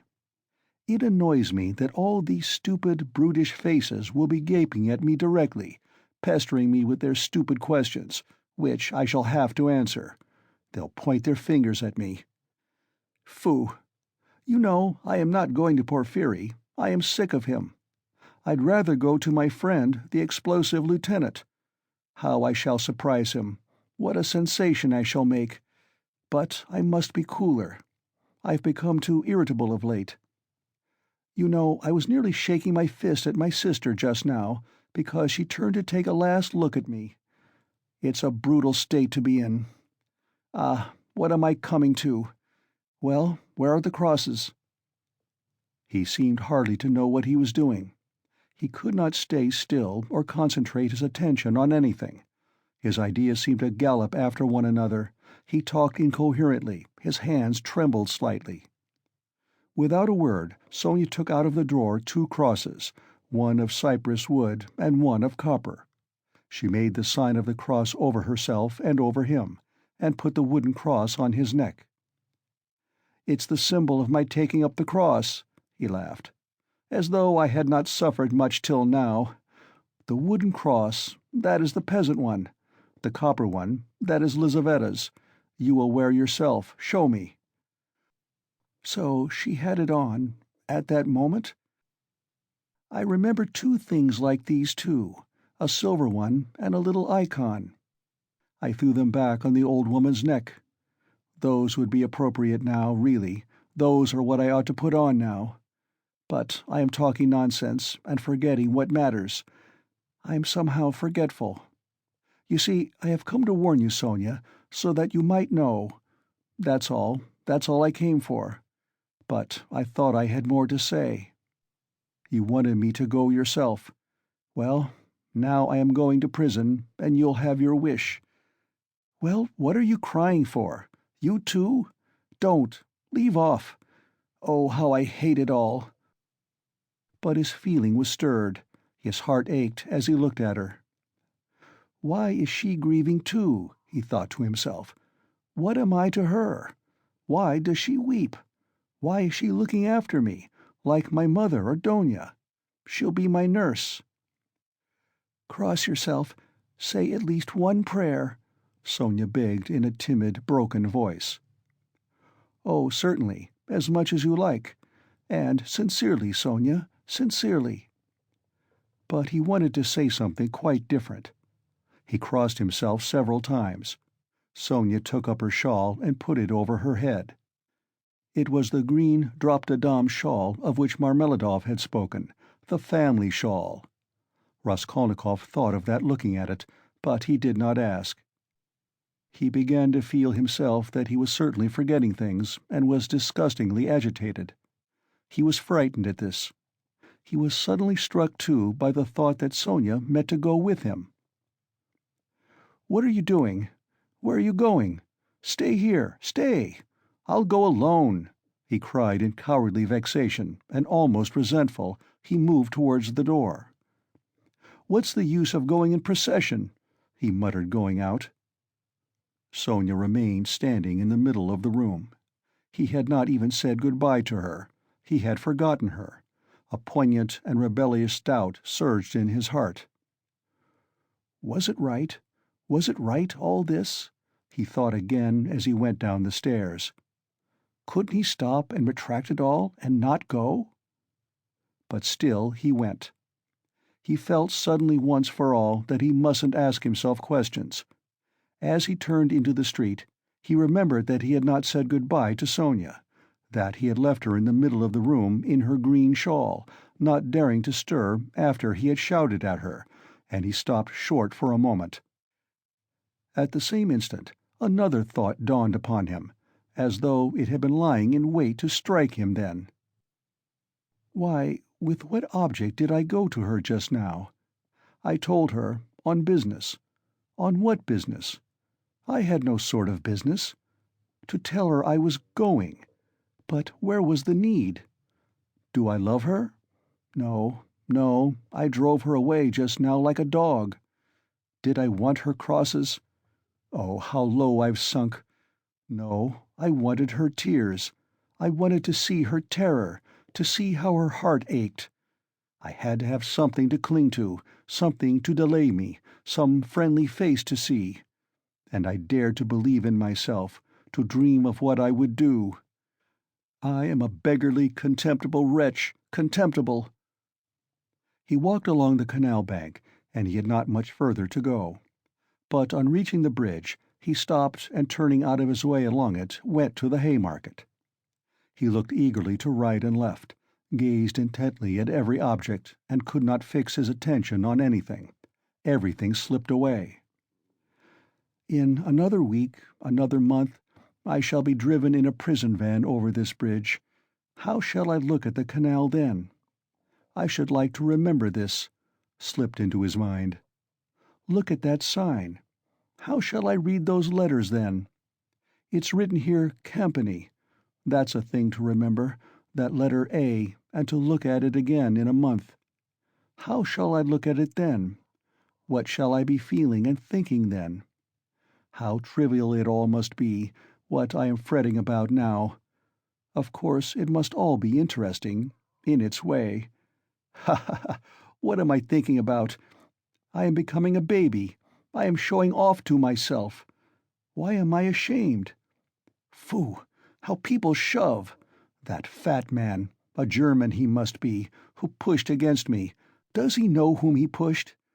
There's a peasant woman with a baby, begging. It's curious that she thinks me happier than she is. I might give her something for the incongruity of it.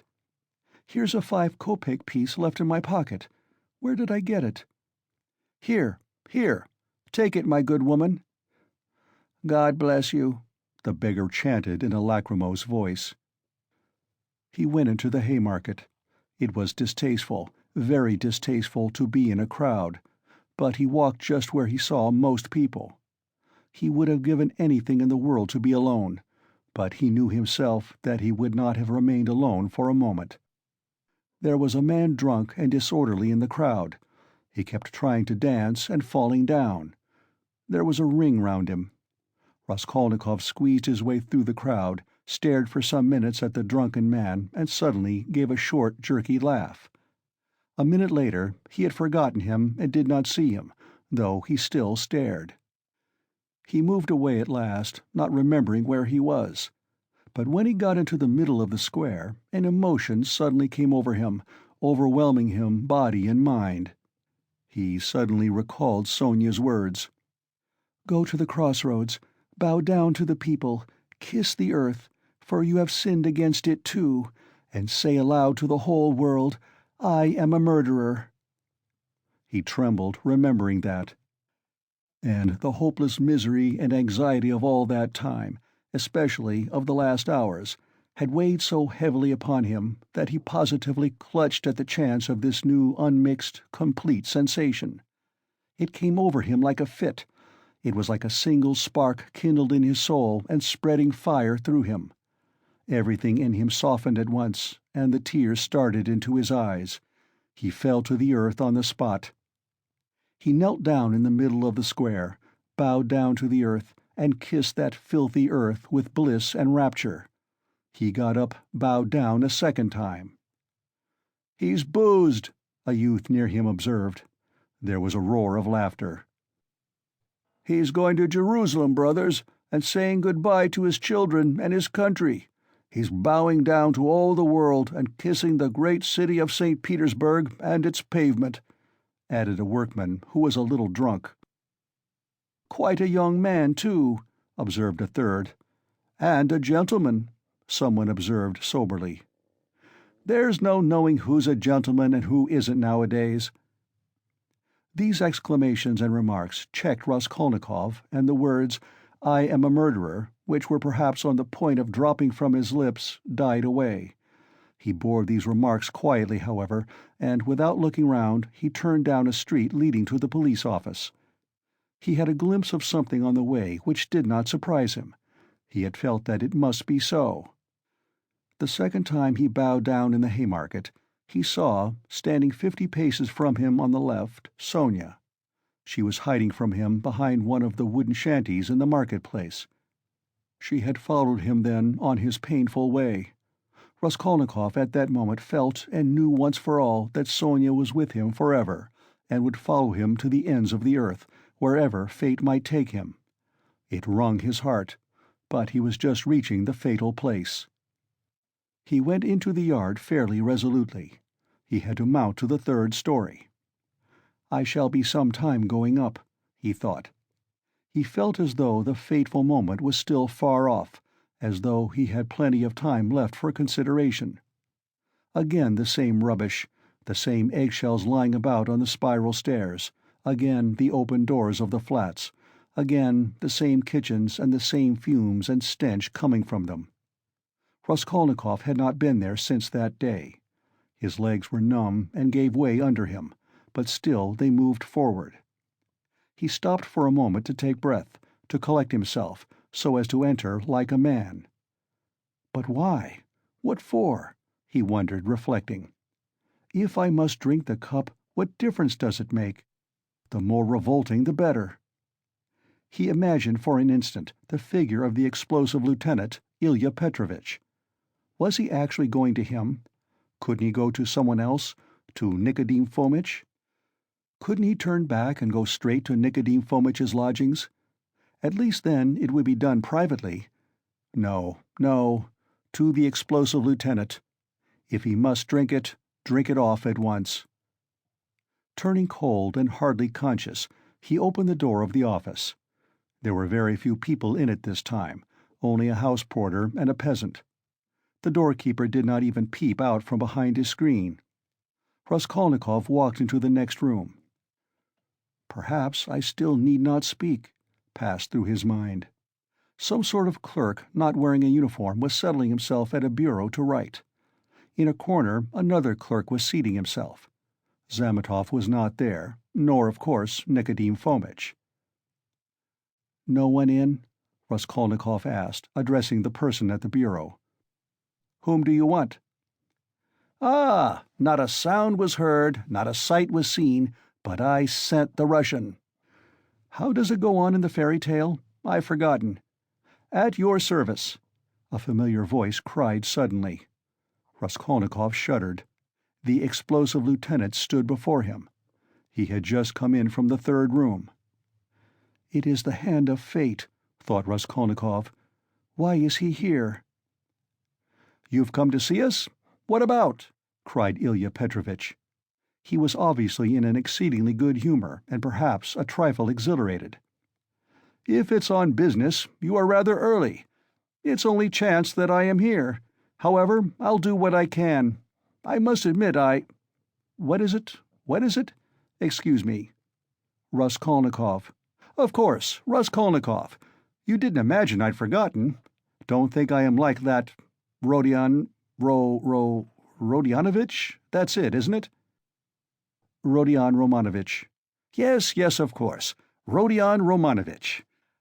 I was just getting at it. I made many inquiries about you.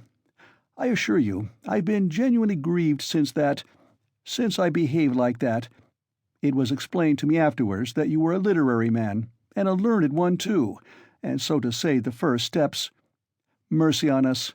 What literary or scientific man does not begin by some originality of conduct? My wife and I have the greatest respect for literature. In my wife it's a genuine passion. Literature and art. If only a man is a gentleman, all the rest can be gained by talents, learning, good sense, genius. As for a hat, well, what does a hat matter?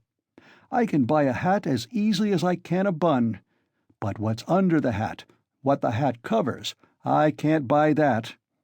I was even meaning to come and apologize to you, but thought maybe you'd— But I am forgetting to ask you, is there anything you want really? I hear your family have come. Yes, my mother and sister. I've even had the honor and happiness of meeting your sister, a highly cultivated and charming person. I confess I was sorry I got so hot with you. There it is. But as for my looking suspiciously at your fainting fit, that affair has been cleared up splendidly. Bigotry and fanaticism. I understand your indignation. Perhaps you are changing your lodging on account of your family's arriving? No, I only looked in. I came to ask. I thought that I should find Zametov here. Oh, yes, of course, you've made friends, I heard. Well, no, Zametov is not here. Yes, we've lost Zametov. He's not been here since yesterday. He quarreled with everyone on leaving, in the rudest way. He is a feather-headed youngster, that's all. One might have expected something from him, but there, you know what they are brilliant young men. He wanted to go in for some examination, but it's only to talk and boast about it. It will go no further than that. Of course, it's a very different matter with you or Mr. Razumian there, your friend. Your career is an intellectual one, and you won't be deterred by failure. For you, one may say, all the attractions of life nihil est. You are an ascetic, a monk, a hermit. A book, a pen behind your ear, a learned research, that's where your spirit soars. I am that way myself. Have you read Livingstone's Travels? No. Oh, I have. There are a great many nihilists about nowadays, you know, and indeed it is not to be wondered at. What sort of days are they, I ask you? But we thought— You are not a nihilist, of course. Answer me openly, openly. No. Believe me, you can speak openly to me as you would to yourself. Official duty is one thing, but— You are thinking I meant to say friendship is quite another? No, you're wrong. It's not friendship, but the feeling of a man and a citizen, the feeling of humanity and of love for the Almighty. I may be an official, but I am always bound to feel myself a man and a citizen. You are asking about Zametov. Zametov will make a scandal in the French style in a house of bad reputation, over a glass of champagne. That's all your Zametov is good for. Well, I'm perhaps, so to speak, burning with devotion and lofty feelings, and besides, I have rank, consequence, a post. I am married and have children. I fulfill the duties of a man and a citizen. But who is he, may I ask? I appeal to you as a man ennobled by education. Then these midwives, too, have become extraordinarily numerous. Raskolnikov raised his eyebrows inquiringly. The words of Ilya Petrovitch, who had obviously been dining, were for the most part a stream of empty sounds for him, but some of them he understood. He looked at him inquiringly, not knowing how it would end. "I mean those crop-headed wenches," the talkative Ilya Petrovitch continued. "Midwives is my name for them. I think it a very satisfactory one, ha ha. They go to the academy, study anatomy. If I fall ill, am I to send for a young lady to treat me? What do you say, ha ha?" Ilya Petrovitch laughed, quite pleased with his own wit. "It's an immoderate zeal for education, but once you're educated, that's enough. Why abuse it? Why insult honorable people, as that scoundrel Zametov does? Why did he insult me, I ask you? Look at these suicides, too, how common they are. You can't fancy. People spend their last halfpenny and kill themselves, boys and girls and old people. Only this morning we heard about a gentleman who had just come to town. Nil Pavlich, I say, what was the name of that gentleman who shot himself?" "Svidrigailov," someone answered from the other room with a drowsy listlessness. Raskolnikov started. "Svidrigailov? Svidrigailov has shot himself?" he cried. "What, do you know Svidrigailov?" "Yes, I knew him. He hadn't been here long." "Yes, that's so. He had lost his wife, was a man of reckless habits, and all of a sudden shot himself, and in such a shocking way. He left in his notebook a few words, that he dies in full possession of his faculties, and that no one is to blame for his death. He had money, they say. How did you come to know him?" "I was acquainted. My sister was governess in his family." "Bah, bah, bah. Then no doubt you can tell us something about him. You had no suspicion?" "I saw him yesterday. He was drinking wine. I knew nothing." Raskolnikov felt as though something had fallen on him and was stifling him. "You've turned pale again. It's so stuffy here." "Yes, I must go," muttered Raskolnikov. "Excuse my troubling you." "Oh, not at all, as often as you like. It's a pleasure to see you, and I am glad to say so." Ilya Petrovitch held out his hand.